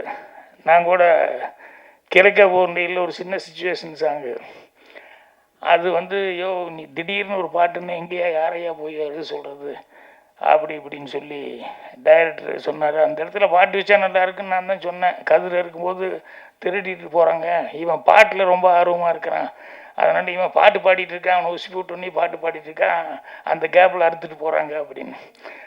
அதுக்கு என்ன பண்ணுறது அப்படின்னு சொல்லி என்னடா பாட்டு எழுதுனேன். அப்போ நானே எழுதி கொடுங்க. நீயும் நானும் ஒன்று என்ற நிலைமை வேணுங்க, அந்த நேரங்காலம் சேரும் வரையில் காவல் வேணுங்க, நம்ம காவல் வேணுங்கன்னு சொல்லி ஸ்டார்ட் பண்ணி நான் எழுதினேன். அந்த மாதிரி மனிதர்கள் வந்து எப்போவுமே அதில் ஏற்றத்தாழ்வு என்ன, நான் நீ ஒன்று நம்மளாம் சகோதரன், அப்போ தானே அந்த ஆறறிவு அப்படிங்கிறதுக்கு அதில் தான் உண்மையான அர்த்தமே இருக்குது. அதனால் இந்த படத்தை கருத்தோடு எடுத்திருப்பாருன்னு நினைக்கிறேன். அவருக்கும் இந்த டீமுக்கும் என்னுடைய பாராட்டுகளை தெரிவிச்சுக்கிறேன். மீண்டும் உங்கள் எல்லாத்துக்கும் இதை வந்து இவ்வளோ தூரம் வாழ்த்து தெரிவிச்சிருந்தேன். உங்களுக்கு மீண்டும் என்னுடைய மனமார்ந்த நன்றி தெரிவிச்சுக்கிறேன். நன்றி, வணக்கம்.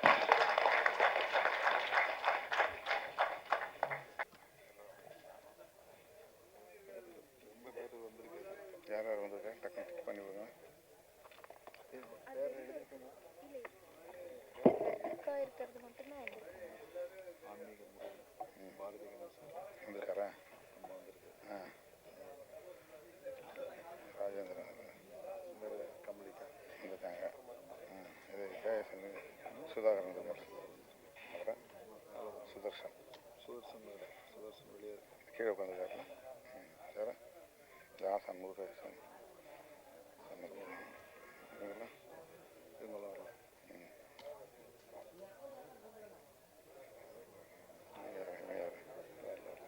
இந்த தானே பார்க்கணும் பையன் அப்பா தானே. இங்கே இங்கே உட்காந்து கொஞ்சம் வருஷம் உட்காந்துருக்கேன். ஹரிகிருஷ்ணன் அங்கே அவர் இது பக்கத்தில் உட்காந்து.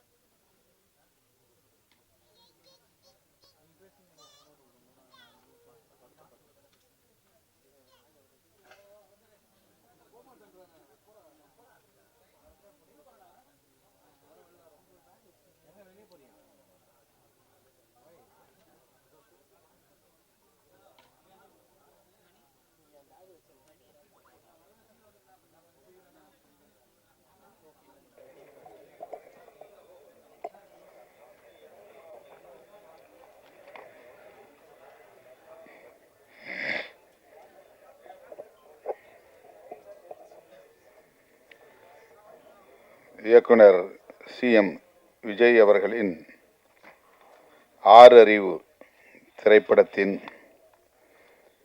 இசை வெளியீட்டு விழாவில் பங்கேற்று மிகுந்த பொறுப்புணர்வோடு அறிவுரை வழங்கி அமர்ந்திருக்கிற, சிறப்புரை வழங்கி அமர்ந்திருக்கிற திரைப்பட இயக்குனர் பெருமதிப்பிற்குரிய அண்ணன் கே பாக்யராஜ் அவர்களே, இந்த திரைப்படத்தின் இயக்குனர் தம்பி சிஎம் விஜய் அவர்களே,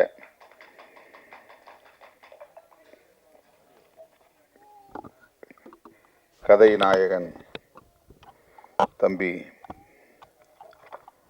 புரட்சி நாயகன் அம்பேத்கர் அவர்களே, ஒளிப்பதிவாளர் திருப்பதி அவர்களே, இசையமைப்பாளர் விஜய் அவர்களே, படத்தொகுப்பாளர் வெற்றி சண்முகம் அவர்களே, பாடல் ஆசிரியர் பூ முத்துக்குமார் அவர்களே, மக்கள் தொடர்பாளர் கோவிந்தராஜ் அவர்களே, இணை தயாரிப்பாளர்கள் முருகன், சுடர் ஐயப்பன், இந்திரன், சிவரத்தினம் ஆகிய தோழர்களே, தயாரிப்பாளர் ஏவி ராஜாத்தி அவர்களே, நிகழ்வில் பங்கேற்று இதனை சிறப்பித்துக் கொண்டிருக்கிற ஆன்மீக சேவகர் திரு ஏ முருகன் அவர்களே, திரைப்பட இயக்குனர் பாரதி கண்ணன் அவர்களே,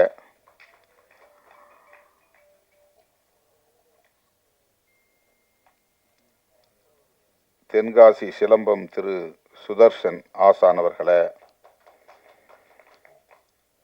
சிலம்பம் டாக்டர் எஸ் சுதாகரன் அவர்களே, திராவிட முன்னேற்றக் கழகத்தின் தலைமை செயற்குழு உறுப்பினர் KSM நாதன் அவர்களே,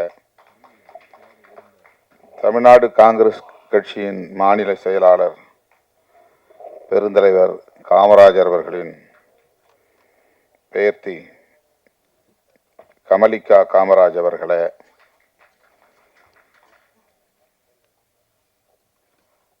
இந்த திரைப்படத்தில் தோன்றியிருக்கும் நடிகை மதிப்பிற்குரிய தீபா அவர்களே, திரு ஹரிகிருஷ்ணன் அவர்களே, திரு நீலகண்டன் மணி அவர்களே, தம்பி அம்பேத்கர் அவர்களின் அருமை தந்தை தனபால் அவர்களே, தாயார் சுதா அவர்களே, தம்பி சமத்துவன் அவர்களே மற்றும் இந்த நிகழ்வில் பங்கேற்று இதனை சிறப்பித்துக் கொண்டிருக்கிற இந்த படக்குழுவை சார்ந்த கலைஞர்களே, வருகை தந்துள்ள தமிழ் சொந்தங்களே, உங்கள் அனைவருக்கும் என்னுடைய பணிவார்ந்த வணக்கத்தை தெரிவித்துக் கொள்கிறேன். 1 மணி நேரம் நாம் தாமதமாக இந்த நிகழ்வை தொடங்கி இருக்கிறோம். காலத்தாழ்வுக்கு நான் வருந்துகிறேன். அடுத்து இன்னும் சில நிகழ்வுகளில் பங்கேற்க வேண்டும் என்கிற ஒரு நெருக்கடியான நிலையில்தான் உங்கள் முன்னால் நின்று கொண்டிருக்கிறேன். இந்த திரைப்படம் எல்லா வேலைகளையும் முடித்துவிட்டு இசை வெளியீட்டு விழாவுக்காக காத்திருந்தது. ஒவ்வொரு முறையும் தனபால் அவர்களும் தம்பி அம்பேத்கர் அவர்களும்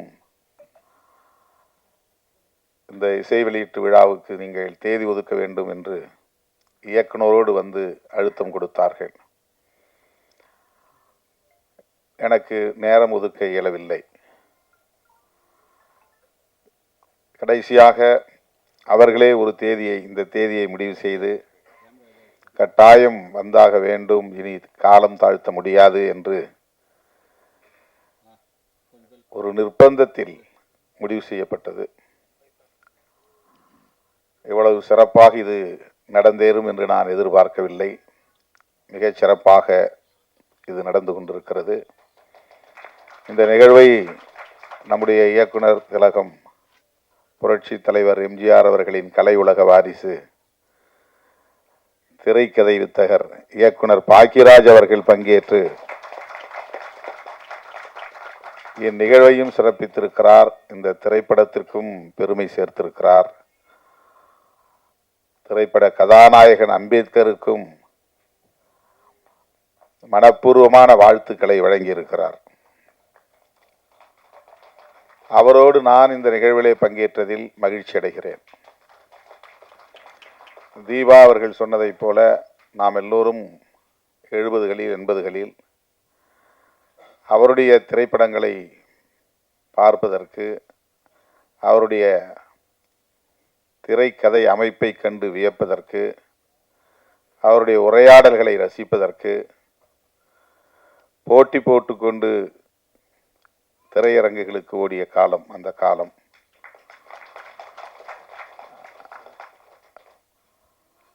அதனால்தான் எம்ஜிஆர் அவர்கள் வேறு யாரையும் வாரிசு என்றவர் வெளிப்படையாக அறிவித்ததில்லை. என்னுடைய வாரிசு, கலை உலக வாரிசு பாக்கியராஜ் என்று எம்ஜிஆர் அவர்கள் வெளிப்படையாக அறிவித்து அவரை உச்சி மோந்து பாராட்டியிருக்கிறார்.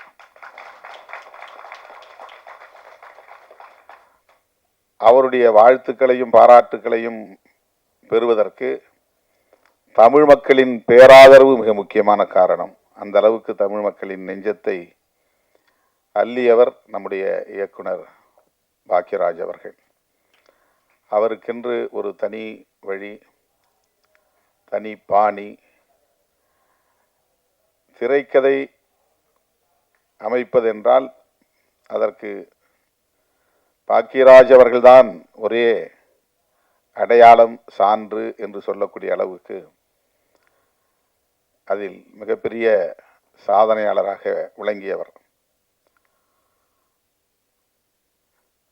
அவருடைய குரல் இன்றைக்கும் எல்லோரையும் கவர்ந்து இழுக்கக்கூடிய ஒரு ஸ்லாங், ஒரு இசை வடிவிலான குரல், குறிப்பாக பெண்களை வெகுவாக ஈர்க்கும். திரைப்படங்களில் ஒரு அப்பாவித்தனமாக எதுவுமே தெரியாத ஒரு அப்பாவி இளைஞரை போல ஒவ்வொரு படத்திலும் அவர் பேசுவது, பொருள் பொதிந்த உரையாடல்களை செய்வது, அறிவுரை வழங்குகிற காட்சிகளை அமைப்பது, முற்போக்கான சிந்தனைகளை நாம் எல்லோரும் இன்றைக்கு இயக்கங்களாக மாறி போராடி கொண்டிருக்கிற இந்த விவரங்களை எல்லாம் அன்றைக்கு எந்த இயக்கமும் அமைக்காமல் திரைக்களத்திலேயே போராடியவர், இந்த கருத்துக்களை பேசியவர், முற்போக்கு கருத்துக்களை பேசியவர். சாதி வேண்டாம், சகோதரத்துவம் வேண்டும், நாம் எல்லோரும் ஒன்று, சமத்துவம் என்கிற அந்த கருத்துக்களை அந்த குடும்ப கதை அமைப்பிலேயே கொண்டு வரக்கூடிய அளவுக்கான வல்லமை பெற்றவர்.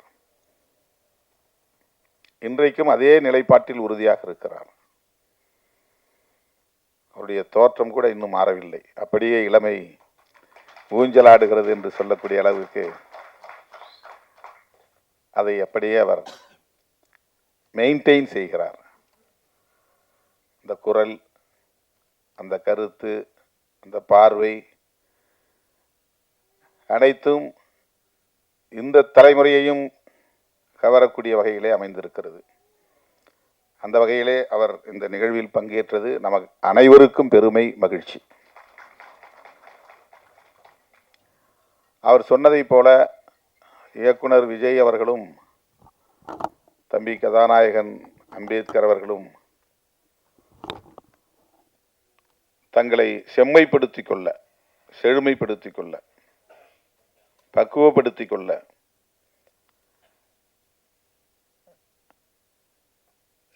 தங்களுடைய களத்தில் முன்னோர் யாரோ, சாதித்தவர்கள் யாரோ அவர்களை பின்பற்ற வேண்டும். அப்போதுதான் இந்த களத்திலே வெற்றி பெற முடியும்.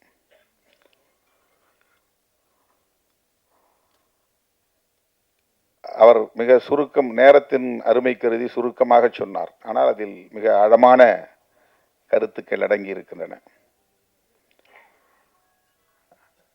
விஜய் அவர்கள்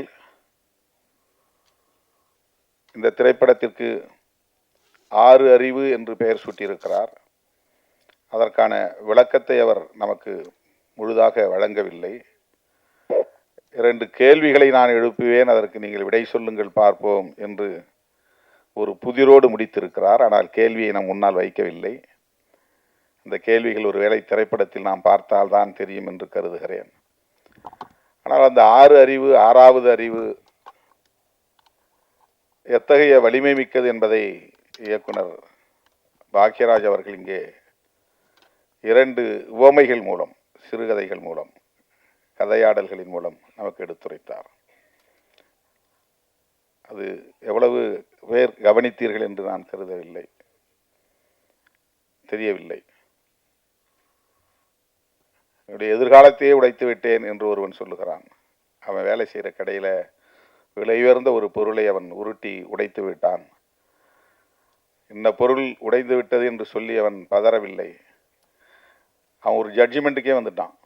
நம்மளை முதலாளி வெளியே அனுப்பிச்சிருவார், நாம் அவ்வளோ விலை உயர்ந்த பொருளை உடைச்சிட்டோம், என் எதிர்காலமே போச்சு.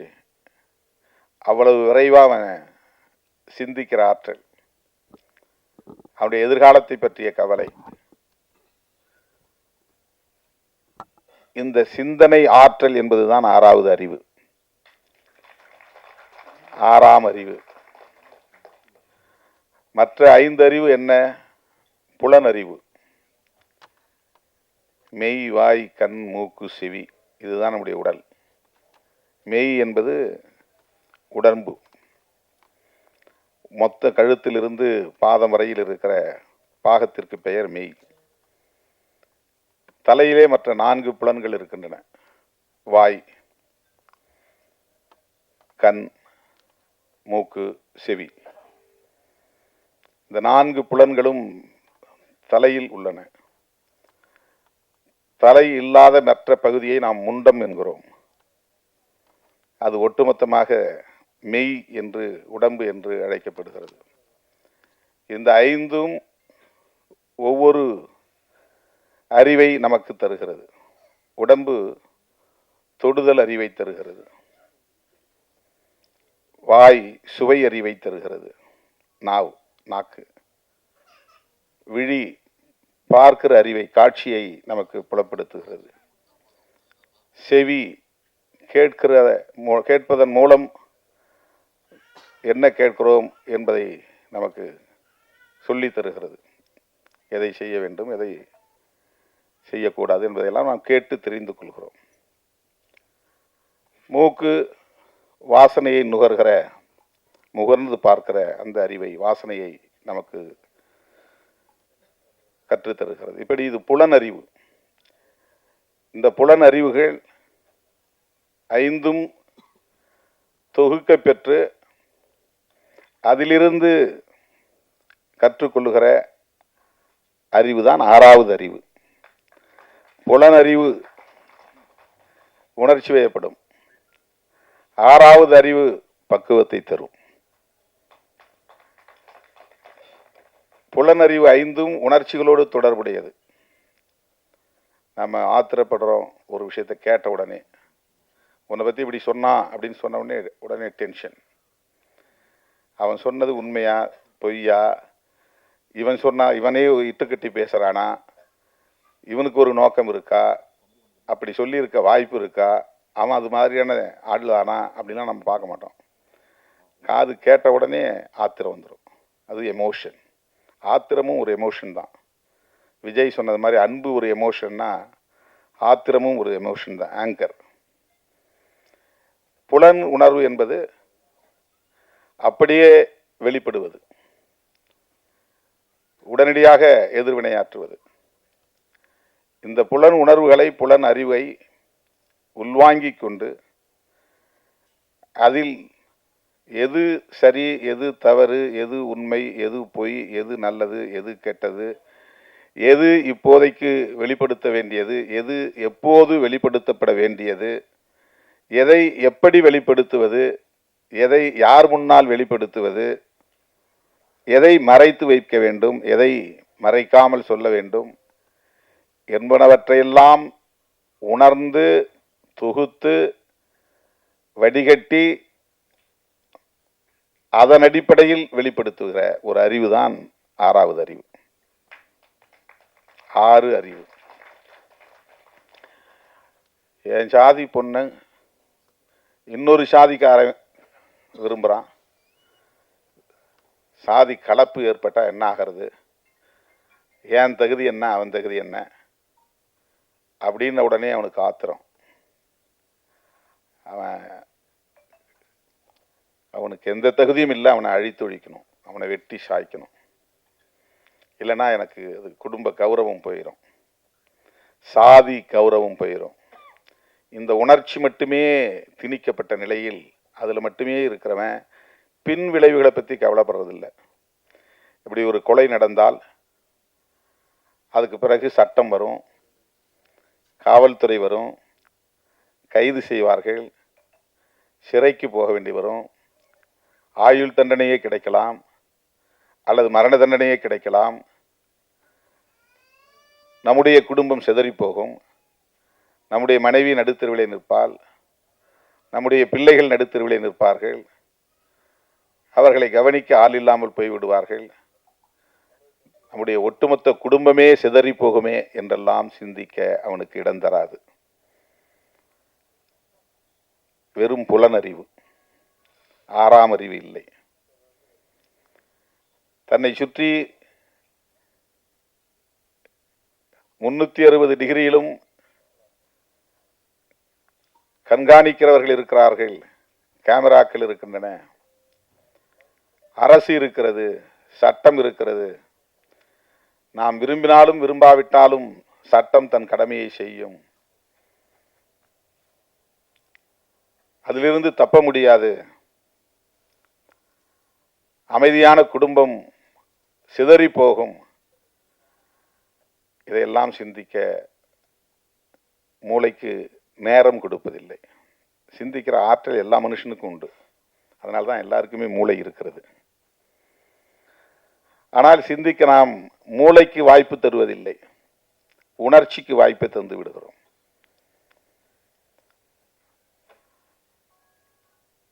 விலங்கினங்களிலிருந்து மனிதன் வேறுபடுவது இந்த 6ஆம் அறிவின் மூலம்தான். இதையெல்லாம் யோசித்து பார்க்கிறவன், சிந்தித்து பார்க்கிறவன் முதிர்ச்சி அடைகிறான், பக்குவம் அடைகிறான், பிறருக்கு வழிகாட்டுகிறான். சகோதரத்துவம் மேலானது என்று நம்புகிறான்.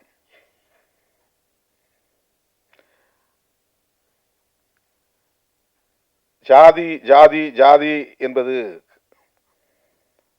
நாம் பிறப்பதற்கு முன்பிருந்தே விவாதிக்கப்படுகிற ஒன்றாக இருக்கிறது. உலகத்தில் வேறு எந்த நாட்டிலும் இந்த சமூக கட்டமைப்பு இல்லை. எந்த மதத்திலும் இந்த வடிவமைப்பு இல்லை. சாதி அடிப்படையில் உறவுகளை தீர்மானிப்பது, மன வாழ்க்கையை தீர்மானிப்பது என்கிற ஒரு வாழ்வியல் உலகத்தில் வேறு எந்த சமூகத்திலும் இல்லை. தமிழனாகவும் வேணால் ஒன்று சேர முடியவில்லை, இந்தியனாகவும் வேணால் ஒன்று சேர முடியவில்லை, பாட்டாளியாகவும் வேணால் ஒன்று சேர முடியவில்லை. ஒரே சாதிக்குள் ஒரு சகோதரத்துவமும் மலர்வதற்கு வாய்ப்பில்லை என்கிற நிலையை எது ஏற்படுத்தி இருக்கிறது என்றால் சாதிதான்.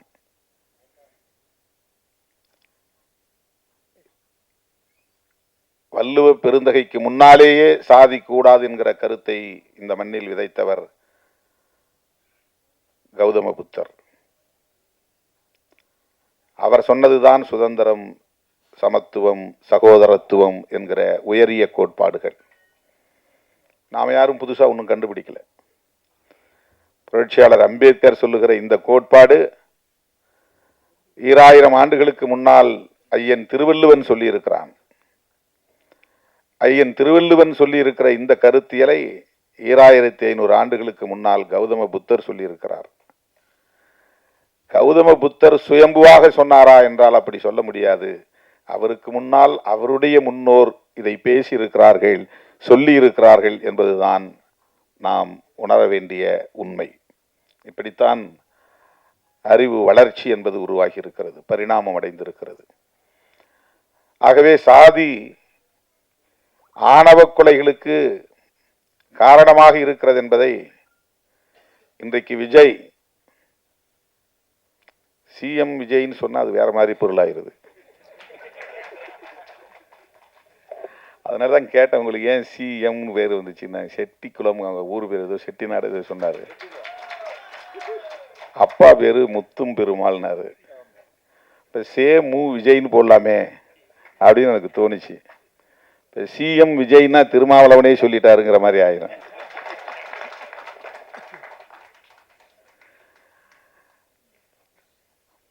இப்போ அவர் இன்னைக்கு ஆணவ கொலையை பற்றி பேசுறாருன்னா, இதுக்கு முன்னால் யாருமே பேசலையான்னா எல்லாம் பேசியிருக்கிறாங்க.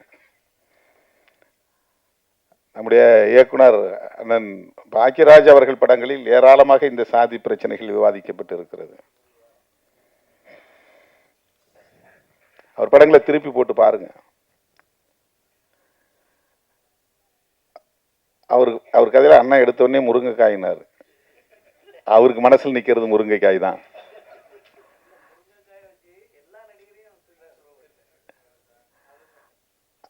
அது ஒரு உத்தி, அவ்வளவுதான். ஆனால் அவர் அந்த படத்தில் சொல்லியிருக்கிற செய்திகள் ஏராளம், ஒவ்வொரு படத்திலுமே. அப்போது இந்த சாதி அமைப்பு கூடாது அப்படிங்கிற கருத்தை நாம் புதுசாக பேசலை, திருமாவளவன் பேசலை. இது ஒன்றும் திருமாவளவனுடைய கண்டுபிடிப்பு கிடையாது. சில பேர் அப்படி ஒரு தோற்றத்தை உருவாக்குகிறார்கள். இவன் வந்த பிறகுதான் எல்லாம் ஜீன்ஸ் போடுறாங்க, டிஷர்ட் போடுறாங்க, கூலிங் கிளாஸ் கண்ணாடி போடுறாங்க, பஸ் ஸ்டாண்டில் வந்து நிற்கிறாங்க, நம்ம பிள்ளைங்களை மயக்கிறாங்க. இதெல்லாம் அரசியலுக்காக பேசுவது. ஒரு டிஷர்ட் போட்டால் பெண்கள் மயங்கிடுவாங்களா? கூலிங் கிளாஸ் போட்டால் பெண்கள் மயங்கிடுவாங்களா? ஜீன்ஸ் பேண்ட் போட்டால் உடனே பெண்கள் அவங்க பின்னாலே போயிடுவாங்களா? இது பெண்களையே குறைத்து மதிப்பிடுகிற ஒரு விமர்சனம். அது அப்படி அல்ல. காதலுக்கு எந்த வரம்பும் இல்லை. அது ஒரு உயரிய உணர்வு, தூய்மையான உணர்வு. அதை எந்த சக்தியாலும் கட்டுப்படுத்த முடியாது. நீ எத்தனை கொலைகளை பண்ணாலும் காதலை உன்னால ஒன்றும் பண்ண முடியாது. நீ வேணா உள்ள போகலாம், ஜெயிலில் கிடக்கலாம், அவ்வளவுதான். அதுதான் எதிர்வினை. ஒரு உயிரை நீ பறிக்கலாம், நீ ஜெயிலுக்கு போய் கிடக்கலாம், அவ்வளவுதான் வந்து நடக்கும். மதுரை வீரன் காலத்திலிருந்தே புராண காலத்தில் மதுரை வீரன் கதையே அப்படிதான் நடந்திருக்குது. சாதி விட்டு சாதி. காத்தவராயன் கதையே அப்படிதான் நடந்திருக்குது. காத்தவராயன் ஆரியமாலா கதைன்னு நினைக்கிறேன். நிறைய கதைகள் அப்படி இருக்கு. நிறைய குலதெய்வ கதைகளை போனீங்கன்னா நிறைய சாதி விட்டு சாதி திருமணம் செஞ்சு அதனால படுகொலை செய்யப்பட்டு அப்படி கொல்லப்பட்டவர்களையே அம்மனா வழிபடுறாங்க, இல்லைன்னா ஐயனா வழிபடுறாங்க. ஐயனார், ஐயன், இதுதான் குலதெய்வங்கள். குலதெய்வங்கள்ங்கிறது சிவன் மகாவிஷ்ணு மாதிரியான கதைகளை கொண்டது கிடையாது. நம்மோடு வாழ்ந்தவர்கள் மடிந்திருப்பார்கள். அவர்கள் நமக்கு முன்னோர்களாக பாதுகாவலர்களாக இருந்திருப்பார்கள். அவர்கள் அந்த நமக்காக நம்முடைய குலத்தை காப்பதற்காக ஆயுதம் ஏந்தி இருப்பார்கள், வெட்டுப்பட்டு இருப்பார்கள், களத்திலே பலியாகி இருப்பார்கள். அவர்களை நினைவு கூர்ந்து நடுகள் நட்டு அவர்களை வழிபாடு செய்கிற ஒரு முறைதான் குலதெய்வ முறை வழிபாட்டு முறையாக மாறி இருக்கிறது. அப்படி நிறைய தரவுகள் உண்டு. நாமெல்லாம் பெருந்தெய்வங்களை கும்புற வழக்கம் நமக்கு கிடையாது. ஊருக்கெல்லாம் போயின்னா முனியாண்டி, கருப்புசாமி, மாயவன், இப்படிதான் சாமி. இதெல்லாம் யாருன்னா நம்முடைய முன்னோர். அவங்களுக்கு இருந்த பேர். அவங்களுக்கு சாராயம் வச்சு படைப்பாங்க, கறி வச்சு கிடா வெட்டி கறி சமைச்சு படைப்பாங்க. இதெல்லாம் வந்து நம்முடைய வாழ்வியலில் இருந்த முக்கியமான கூறுகள். சாதி அடிப்படையிலான படுகொலைகள் நடந்து அந்த படுகொலைகளால் தியாகம் செய்த அவர்களெல்லாம் கடவுளாக்கப்பட்டு இருக்கிறார்கள், நடுகளாக்கப்பட்டு இருக்கிறார்கள். நடந்திருக்கு. இப்போ என்ன அதுல இருந்து தெரிய வருதுன்னா, இந்த சாதி அடிப்படையில் சாதி விட்டு சாதி திருமணம் பண்ணக்கூடாது, கலப்பு திருமணம் பண்ணக்கூடாது அப்படிங்கிற கருத்து இன்னைக்கு நேற்றுக்கு ரொம்ப காலமா இருக்கு. காதல் ரொம்ப காலமா மனிதன் தோன்றிய காலத்தில் இருந்து இருக்கு. காதலுக்கு எதிர்ப்பு அந்த காலத்தில் இருந்து இருக்கு. காதலின் பெயரால் சாதி விட்டு சாதி திருமணம் நடந்தால் ஆணவ கொலைகள், அது இங்கிலீஷ்ல ஹானர் கில்லிங்ன்றான். ஹானர் கில்லிங்னா கௌரவ கொலை. அதில் என்ன கௌரவம் இருக்குது? அது ஆணவம் தான். அது அதனால தான் ஆணவ கொலைன்னு இப்போ நம்ம அதை புதுசாக அழைக்கிறோம். அதில் என்ன கௌரவம் இருக்கு? பெற்ற பிள்ளையை, 10 மாதம் சுமந்த பிள்ளையை, பாலூட்டி சீராட்டி வளர்த்த பிள்ளையை, கொஞ்சி குழவிய பிள்ளையை ஈவிரக்கம் இல்லாமல் வெட்டி சாய்க்கிற அளவுக்கு மூர்க்கம் வருகிறது என்றால் அது சாதியின் பெயரால் ஏற்படுகிற பித்துக்குளித்தனம். அது சாதி அவன் கண்ணை மறைக்குது, மூளையை செயல்பட விடாம தடுக்குது. ஆகவே அந்த ஆணவ கொலைகள் காலம் காலமாக சமூகத்திலே இருந்து கொண்டே இருப்பதை நாம் பார்க்கிறோம். அதை அவ்வப்போது பலர் கண்டித்திருக்கிறார்கள், அதை எதிர்த்திருக்கிறார்கள், போராடி இருக்கிறார்கள். அந்த வரிசையில தான் நாம பெரியாரையும் அம்பேத்கரையும் பார்க்கிறோம். இது எப்பதான் தீர்வு வரும்? இதுக்கெல்லாம் வந்து ஒரு குறிப்பிட்ட காலக்கெடு நம்ம சொல்ல முடியாது, ஒரு டியூரேஷன் சொல்ல முடியாது. பசிக்குது, சோறாக்கணும் அப்படின்னா 1/2 hourல சமைச்சிடலாம், ஒரு டைம் சொல்லணும். 1/2 hourல உட்காருங்க, நான் சமைச்சு கொடுத்துட்றேன் அப்படின்னு டைம் சொல்ல முடியும், ஒரு கெடு சொல்ல முடியும். நான் இங்கேருந்து டெல்லிக்கு போகணும், அவங்க யாரோ ஒருத்தரை பார்க்கணும் அப்படின்னா அதுக்கு என்ன டைம்? ட்ரெயினில் போனால் இத்தனை மணி நேரம் ஆகும். 24 மணி நேரம் ஆகும். ஃப்ளைட்டில் போனால் 2.25 மணி நேரம் ஆகும். ஒரு டைம் சொல்லிடலாம். சாதி பிரச்சனைகளுக்கு தீர்வு காண்பதற்கு ஒரு டைம் லைன் சொல்ல முடியாது, ஒரு டைம் ஃப்ரேம் சொல்ல முடியாது, காலக்கெடு சொல்ல முடியாது. புத்தர் தோன்றினார், இட்டார் பெரியோர் இடாதார் இழிகுலத்தோர் என்று 2 சாதி தான் இருக்கிறது, சாதிகள் 2 ஒழிய வேறில்லை என்று சொன்ன அவ்வை பாட்டி சொன்னார். ஆண் சாதி பெண் சாதி ஆக 2 சாதி, வீண் சாதி மற்ற எல்லாம் என்ற சித்தர்கள் சொன்னார்கள். சாதி வேற ஒன்றும் இல்லைப்பா, சாதி ஆண் சாதி பெண் சாதி அவ்வளவுதான், மற்றதெல்லாம் வீண். பரப்புக்கும் எல்லா உயிர்க்கும் ஐயன் திருவள்ளுவன் சொன்னான். எல்லாம் பறக்கலாம், ஒரே மாதிரி தான் பறக்கிறோம். பறக்கிறதுல என்ன பெரிய வேறுபாடு இருக்கு? உயர்ந்தவன் வேற மாதிரி பறக்கிறான், தாழ்ந்தவன் வேற மாதிரி பறக்கிறானா? இல்லை. ஆணும் பெண்ணும் இணைந்து கரு உற்பத்தியாகி 10 மாதம் கற்ப பையிலே வளர்ந்து கருவறையிலே வளர்ந்து அதன் பிறகு அவன் குழந்தையாக பிரசவம் ஆகிறான். அவ்வளவுதான். இதுதான் எல்லா உயிரினங்களுக்கும், மனிதனுக்கு. பரப்புக்கும் எல்லா உயிர்க்கும் ஐயன் திருவள்ளுவன் சொன்னார். அந்த வரிசை ஒட்டித்தான் மகாத்மா பூலே, கேரளாவிலே நாராயணகுரு, ஏன் பல மதங்கள் பல சாதிகள், எல்லா மதமும் ஒன்று தான், எல்லா சாதியும் ஒன்று தான் சொன்னவர் நாராயணகுரு. சாமித்தோப்பு அடிகளார் ஐயா ஆல பிரஜாபதி அடிகளார், அவருடைய முப்பாட்டனுக்கு முப்பாட்டன் அவர் தான் வைகுண்டர். 150 வருஷங்களுக்கு முன்னால ஏதரா சாதி, எங்க சாதி இருக்குன்னு அவர் ஒரு கிணற தோண்டி, 10 சமத்துவ கிணறுன்னு ஒரு கிணற தோண்டி 18 கிராமங்கள் இருந்த மக்கள் எல்லா சாதியும் ஒரே இடத்துல வந்து உட்கார சொல்லி அதில் வாளியில் தண்ணி அள்ளி எல்லாம் ஒரே இடத்துல குளிச்சிருக்கிறாங்க. அந்த தண்ணியை அள்ளி ஒரே வாளியில் தண்ணி எடுத்து குடிச்சிருக்கிறாங்க. குடிக்க வச்சவர் யாருன்னா வைகுண்டர். பரப்பால எவனும் உயர்ந்தவன் இல்லை தாழ்ந்தவன் இல்லை. நான் வந்து திருமாவளவன் சொல்றேன்னு நினைச்சிட்டு இருக்கிறான். வைகுண்டர் சொன்னார, வைகுண்டரை உங்களால எதிர்க்க முடியுமா? வைகுண்டர் சொன்னதுதான் நான் சொல்றேன், நாராயணகுரு சொன்னது தான் நம்ம பேசுறோம். அவ்வளவுதான். நம்ம புதுசா ஒன்றும் கண்டுபிடிக்கல, எதையும் பேசல. அவங்களுக்கு பின்னால தோன்றியவர்கள் தான் பெரியார், அம்பேத்கர்லாம். இவங்களுக்கு மூத்தவர் வந்து வைகுண்டர், சமகாலத்தவர் ஐயா நாராயணகுரு. அதே காலத்து தலைவர் பசவண்ணா, அவரும் 150 வருஷத்துக்கு முன்னால 200 வருஷத்துக்கு முன்னால் நினைக்கிறேன், 12ஆம் நூற்றாண்டு. அவர் கிட்டத்தட்ட 800 வருஷத்துக்கு முன்னால அவர் சாதி பிறப்பின் அடிப்படையில் சாதி இல்லைன்னு எதிர்த்து போரிட்டவர் தான். இன்னைக்கு அவரை பின்பற்றவங்க சாதியை கடைபிடிக்கிறாங்க, அது வேற விஷயம். ரொம்ப அருமையா ஒரு விஷயத்தை சொன்னார். புத்தர், நபிகள் நாயகம், இயேசு பெருமான், இந்த 3 மாமனிதர்களும் மனிதநேயமே உலகின் தலை சிறந்த கொள்கை என்றுதான் சொல்லி இருக்கிறார்கள். ஆனா அவரை பின்பற்றதான் உலகத்துல எல்லா நாடுகளிலும் இருக்கிறான், எல்லாம் கத்தியை தூக்கிட்டு நிற்கிறான், அருவாளை தூக்கிட்டு நிற்கிறான். அதுதான் வீரம் சொல்றான். பௌத்தத்தை ஏற்றுக்கொண்டவனும் வன்முறையில் ஈடுபடுகிறான், படுகொலையில் ஈடுபடுகிறான். அதுக்கு சிங்களமே ஒரு சாட்சி. ஈழத்தமிழர்களை படுகொலை செய்யக்கூடிய அத்தனை பேரும் பௌத்தர்கள் தான். அவன் உண்மையிலேயே பௌத்தத்தை உள்வாங்கி இருந்தான்னா மனிதநேயம் தான் அவன்கிட்ட மேலோங்கி இருக்கும். தமிழர்கள் அவன் கொல்ல மாட்டான். நீ தனியா வாழணும்னு நினைக்கிறியா, வாழ்ந்துட்டு போ, உனக்கு ஒரு நாடு வேணுமா வச்சுக்கோ சொல்லிட்டு போயிருப்பான், ஒன்றாகாது. நம்ம எல்லாம் சகோதரர்களா வாழ்வோம். ஆனா அவன் பௌத்தத்தை உள்வாங்கினானே தவிர புத்தர் சொன்னதை பின்பற்றவில்லை. ஒரு கன்னத்தில் அடித்தால் மறு கன்னத்தை காட்டு, எவனையும் நீ வன்முறைக்கு போகாதே, வன்முறையில் ஈடுபடாதே என்று சொன்னார் இயேசு பெருமான்.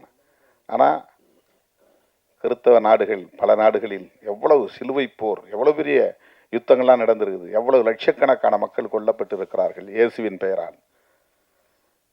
நபிகள் நாயகம் அவர் சொன்னது மனிதநேயம்தான். உலகின் தலை சிறந்த கொள்கை மனிதநேயம். நம்ம யாரும் அதை பின்பற்றதில்லை. சுதந்திரம், சகோதரத்துவம், சமத்துவம், இதுதான் மதம் சொன்ன உண்மையான கோட்பாடுகள், இதுதான். ஆனால் நம்ம அதையெல்லாம் விட்டுட்டோம். பரப்பால நீ யார் நான் யார், எனக்கு நீ சமமாக வருவியா, என் வீட்டு பிள்ளையை நீ வந்து மயக்கி இழுத்துட்டு போக பார்க்குறியா, இங்கே இருக்கிற சொத்தை பறிக்கிறதுக்காக நீ லவ் பண்ணுறது நாடக காதல் பண்ணுறியா, இந்த விமர்சனங்கள் எல்லாம் வந்து அவர்களின் நலன்களுக்காக பேசப்படுகிற ஒன்று. அது காதல் என்கிற உணர்வுகளை கொச்சைப்படுத்துகிற ஒரு முயற்சி. அதை ஒரு கருப்பொருளாக கொண்டு ஆணவ கொலையை தடுக்க வேண்டும் என்கிற அடிப்படையில் படம் இன்னும் நம்ம முழுமையாக பார்க்கல. கதையை அப்பப்போ லேசாக 1-2 வரி அவர் சொன்னார். நான் கூட விஜய்கிட்ட சொன்னேன், அதான் சிஎம் விஜய் தான், விஜய்கிட்ட சொன்னேன், கொஞ்சம் சுருக்கமாக கதையை சொல்லுங்கள் மேடையில் அப்படின்னேன். கதையை சொல்லிட்டா நீங்கள் யாரும் போய் பார்க்க மாட்டீங்கன்றதுனால அவர் புதிர் போட்டு 2 கேள்வி எழுப்புவேன், நீங்கள் பதில் சொல்லணும்னு சொல்லியிருக்கிறாரு. புரட்சிகரமான சிந்தனைகள், முற்போக்கான சிந்தனைகள், ஜனநாயகபூர்வமான சிந்தனைகள் எல்லா தளங்களிலும் வளர வேண்டும், திரைத்துறை உட்பட. இப்போ நிறைய பேர் இதுக்குள்ளேயும் சாதி பெருமை பேச கிளம்பிட்டாங்க. நாங்கள் ஆண்ட சாதி, அந்த வம்சம், இந்த வம்சம், அதிலிருந்து பிறந்தவர்கள், இதிலிருந்து பிறந்தவர்கள், எங்களுக்கென்று ஒரு பெரிய தனி பாரம்பரியம் இருக்கிறது. அடங்கமறு அத்துமீறு கும்பலா என்று கேலி பேசுவது, அதுக்குள்ள அந்த 2 முழக்கங்களுக்கு பின்னால் எவ்வளோ பெரிய அரசியல் இருக்குங்கிறத புரிஞ்சுக்கிட்டா அதை விமர்சிக்கவே முடியாது. அது பாட்டாளி வர்க்க சிந்தனை இருந்தால் தான் அதை புரிஞ்சிக்க முடியும். உழைக்கும் மக்களுடைய நலன்களை பற்றிய அக்கறை இருந்தால்தான் அடங்கமறு அத்துமீறு திமிரி எழு திருப்பி அடி இது வன்முறைகளை தூண்டுவதல்ல, வன்முறைகளை எதிர்த்து நிற்கிற டிஃபென்சிவ் ஸ்லோகன். அது டிஃபென்சிவ் மோட்ல சொல்லக்கூடிய ஒரு தற்காப்பு உத்தி அடிப்படையில் முன்வைக்கப்பட்ட முழக்கம். அது உன்னை அடிச்சுக்கிட்டே இருக்கிறான் அப்படிங்கிறதுனால நீ அப்படியே ஒடுங்கி போயிடாத, நீ கொஞ்சமாவது எதிர்த்து நின்னாதான். ஒரு கெளுத்தி மீனை நம்ம பிடிச்சா விட அது திமிரி நம்ம கையில் காயப்படுத்துறது. தேலுக்கு கொடுக்கல விஷம் இருக்கு, பேணி லேசா சீன்னா அது கொட்டுது. குளவி கூட்டை அப்படி லேசா கலைச்சா அவ்வளவும் அப்படியே நூற்றுக்கணக்கான ஆயிரக்கணக்கான குளவிகள் எவன் கலைச்சானோ அந்த கூட்டை அப்படியே அவனை கொட்டி தீர்த்துருது. இதெல்லாம் இயற்கையிலே இருக்கு, இந்த எதிர்ப்புணர்ச்சி. இதெல்லாம் வன்முறை கிடையாது. குளவி 4 பேரை கொட்டுதுன்னா சும்மா இருக்கிறவனை கொட்டுதா? கூட்டை கலைச்சவன் மேலதான் கொட்டுது. தேல் கொட்டுதுன்னா சும்மா இருக்கிறவனை கொட்டுதா? யாரு போய் சீன்றானோ அவனை தான் கொட்டுது. தேல் கொட்டுறதுதான் திருப்பி அடின்னு அர்த்தம். குளவி கொட்டுது பாருங்க, அதுதான் திருப்பி அடித்தல். நீ போய் அவன் கூட்டை கலைச்ச, அது உன்னை கொட்டுது. கலைச்சா அப்புறம் நீ பாட்டு போயிட்டீன்னா உன்னை அப்புறம் அங்கே எங்கேயுமே நீ கூடு கட்ட முடியாது, கூடு கட்டி வாழ முடியாது. தற்காப்பு உணர்ச்சிக்கான ஒரு அரசியல் இது. அதை கிண்டல் பண்றாங்க ஒருத்தனா மேல் சாதிங்கிற ஒரு ஆதிக்க உணர்விலிருந்து பேசுற விமர்சனங்கள் அவை. அந்த மேல் சாதி அல்லது உயர் சாதி என்கிற அந்த ஆதிக்க போக்கு இருக்கு பாருங்க, அதை எதிர்க்கிற சிந்தனை தான் முற்போக்கு சிந்தனை. அதை எதிர்க்கிற அறிவு தான் 6வது அறிவு. ஆணவ கொலைகள் கூடாது என்று நீ சிந்திக்க தொடங்கிவிட்டால் உனக்கு 6ஆம் அறிவு சிந்திக்க தொடங்கிவிட்டது என்று பொருள். 6 அறிவுன்னு சொன்னாலும் நல்லதுதான், 6ஆம் அறிவு என்று சொன்னாலும் சரிதான். 6 அறிவு வராது. 6ன்னா நீ அமைதியா இரு, ஆத்திரப்படாத, உன்னை ஆற்றுப்படுத்திக்கொள், நீ 6 மனமே 6 என்பதை போல நீ உணர்ச்சி வயப்படாமல், கோபப்படாமல், ஆத்திரப்படாமல் 6, டென்ஷனா இருக்காத, எந்த நேரமும் கொதிப்பா இருக்காத, 6, அப்புறம் தான் அறிவு வேலை செய்யும். 6 அறிவு, அதுவரையிலும் அறிவு வேலை செய்யாது. விஜய் அவர்கள் ஒரு இளைஞனுக்கு, புதிய ஒரு இளைஞனுக்கு, வாழ்க்கையில் சாதிக்க வேண்டும் என்று துடிக்கிற இளைஞனுக்கு ஒரு அரிய வாய்ப்பை தந்திருக்கிறார். அந்த வகையில் விஜய் நான் பாராட்ட கடமைப்பட்டிருக்கிறேன். அம்பேத்கர்ங்கிற பேர் வந்தது பற்றி எல்லாரும் சொன்னாங்க. அது பால பிரஜாபதி அடிகளார் அவர் வயிற்றில், தாயின் வயிற்றில் இருக்கும்போதே தீர்மானித்த பெயர். பல பேர் அப்படி சொல்லுவாங்க, பேர் வைப்பாங்க, அப்புறம் போய் ஸ்கூல் ரெக்கார்டில் பேரை மாற்றிடுவாங்க. கேட்கும்போது அம்பேத்கர்னு சொல்லுவாங்க. அப்படி நிறைய இந்த சமூகத்தில் இருக்கிறவங்களுக்கே, ஒடுக்கப்பட்ட சமூகத்தில் இருக்கிறவங்களுக்கே அந்த பேரை வைக்கிறது ஒரு தயக்கம் இருக்குது. அதை சொன்னால் வெளியில் போய் நமக்கு டக்குன்னு ஒரு அடையாளம் தெரிஞ்சிடும், நம்மளை அங்கீகரிக்க மாட்டாங்க, நம்மளை ஒரு மாதிரி இல் ட்ரீட் பண்ணுவாங்க, டிஸ்கிரிமினேஷன் வரும், அப்படின்லாம் அவங்களுக்கு ஒரு தயக்கம் இருக்குது. ஆனால் சாமித்தோப்பு அடிகளார், எனது பெருமதிப்பிற்குரிய ஐயா பால பிரஜாபதி அடிகளார் அந்த பொது மேடையில் திருமாவளவன் என்னுடைய வளர்ப்பு பிள்ளை அப்படின்னு அறிவித்தார். நான் அவரை அடாப்ட் பண்ணுறேன், என்னுடைய தத்து பிள்ளையாக நான் எடுத்துக்கிறேன், என்னுடைய மகன் என் குடும்பத்தில் ஒருவராக நான் எடுத்துக்கிறேன் அப்படின்னு அறிவித்தார். அன்பு தேசம்னு ஒரு கட்சி தொடங்கின நிகழ்ச்சியில் தான் நான் பேசினேன். அவர் உருவாக்கிய கட்சி அன்பு தேசம். அப்போ நான் சொன்னேன், நீங்கள் வந்து இந்த தலித்துகள் வாழக்கூடிய தெருவுக்குள்ளே போனீங்கன்னா இந்திரா காந்தின்னு பேர் இருக்கும், கருணாநிதியின் பேர் இருக்கும், எம்ஜிஆர்னே பேர் இருக்கும், காமராஜர்னு ஏகப்பட்ட எங்கெல்லாம் எல்லா ஊர்லேயும் ஒரு 10 காமராஜ் இருப்பாங்க. காமராஜுங்கிற பேர் இல்லாதவங்களே இருக்க மாட்டாங்க. ஆனால் ஊர் தெருங்கிற இடத்துல எங்கேயாவது ஒரே ஒரு குழந்தைக்காவது அம்பேத்கர்னு பேர் இருக்கா? இப்போ யார் சாதி பார்க்குறா? தலித்துகளா சாதி பார்க்குறாங்க? அம்பேத்கர் உலகளாவிய பெருந்தலைவர், அறிவார்ந்தவர்கள் எல்லாம் போற்றும் பேரறிவாளர். ஆனால் அவரையும் இன்னைக்கு சாதி அடிப்படையில் பார்க்குற ஒரு பார்வை தானே இன்னைக்கு இருக்குது இந்த சமூகத்தில் அப்படின்னு வலியை, ஆதங்கத்தை நான் வெளிப்படுத்திய போது, இந்த சமூகத்தில் நான் பிறந்த நாடார் குலத்தில் தம்பி திருமாவளவன் சொன்னதைப் போல பிறக்க போகிற குழந்தைகளுக்கு நான் அம்பேத்கர் என்று பெயர் சூட்டுவேன் அப்படின்னு உறுதி கொடுத்தார். தம்பி பிறந்த உடனே என்னை தொலைபேசியில் கூப்பிட்டு இந்த மாதிரி ஒரு பிள்ளை பிறந்திருக்கிறான். நான் சொன்ன குழந்தை நம்ம வைகுண்டர் வழியை பின்பற்றக்கூடியவர்கள், ஐயா வழியை பின்பற்றக்கூடியவர்கள், அந்த பிள்ளைக்கு நான் அம்பேத்கர்னு பேர் வச்சிருக்கிறேன் தம்பின்னு அவ்வளவு மகிழ்ச்சியாக புலகாங்கிதத்தோடு சொன்னார். அப்புறம் வர சொல்லி பார்த்தார். பல வருஷங்களுக்கு பிறகு ஒரு ஆளாகி நான் இப்போ காலேஜ் படிக்க வந்திருக்கிறேன்னு வந்து தம்பி என் அறிமுகமானான். அதுக்கிடையில் நான் சந்திக்கிற வாய்ப்பே எனக்கு கிடைக்கல. ஐயா நம்முடைய தனபால் அவங்க அப்பாவும் அவங்க அம்மாவும் அழைச்சிட்டு வந்து, தம்பி யார் தெரியுதா, இவர் தான் அம்பேத்கர் அப்படின்னு எனக்கு அறிமுகப்படுத்தினாங்க. எனக்கு வந்து அப்படியே எப்படி சொல்கிறதுன்னு தெரியல, உடம்பெல்லாம் அப்படி சிலிர்த்தது. அதே பெயரோடு திரைக்களத்திலும் அடியெடுத்து வைத்திருக்கிறார் தம்பி அம்பேத்கர் என்பது எனக்கு பூரிப்பாக இருக்கிறது. திரைப்படத்துக்காக நான் வேற பேரை வச்சுக்கிறேன் அப்படின்னு வச்சுக்கல. எனக்கு வேற ஏதாவது பெயர் நல்லா மாடர்னாக வைங்க, நல்லா கேட்சிங்காக வைங்க, நல்லா பிரபலமாகிறதுக்கு வைங்க. வாய்ப்பு வருது, வாய்ப்பு வரல, வெற்றி தோல்வி அதை பற்றி எனக்கு கவலை இல்லை. அம்பேத்கர் தான் என் பெயர். நாயகன், கதை நாயகனின் பெயர் அம்பேத்கர். அதுக்கு அந்த தம்பிக்கும் ஒரு துணிச்சல் வேண்டும், இயக்குனருக்கும் ஒரு துணிச்சல் வேண்டும். அந்த துணிச்சல் இருவருக்குமே இருக்கிறது என்பதை எண்ணி நான் பெருமைப்படுகிறேன். அவர்கள் இந்த திரைக்களத்தில் சாதனைகள் பல படைக்க என்னுடைய நெஞ்சார்ந்த வாழ்த்துக்களை தெரிவித்து இந்த வாய்ப்புக்கு நன்றி கூறி முடிக்கிறேன். நன்றி, வணக்கம்.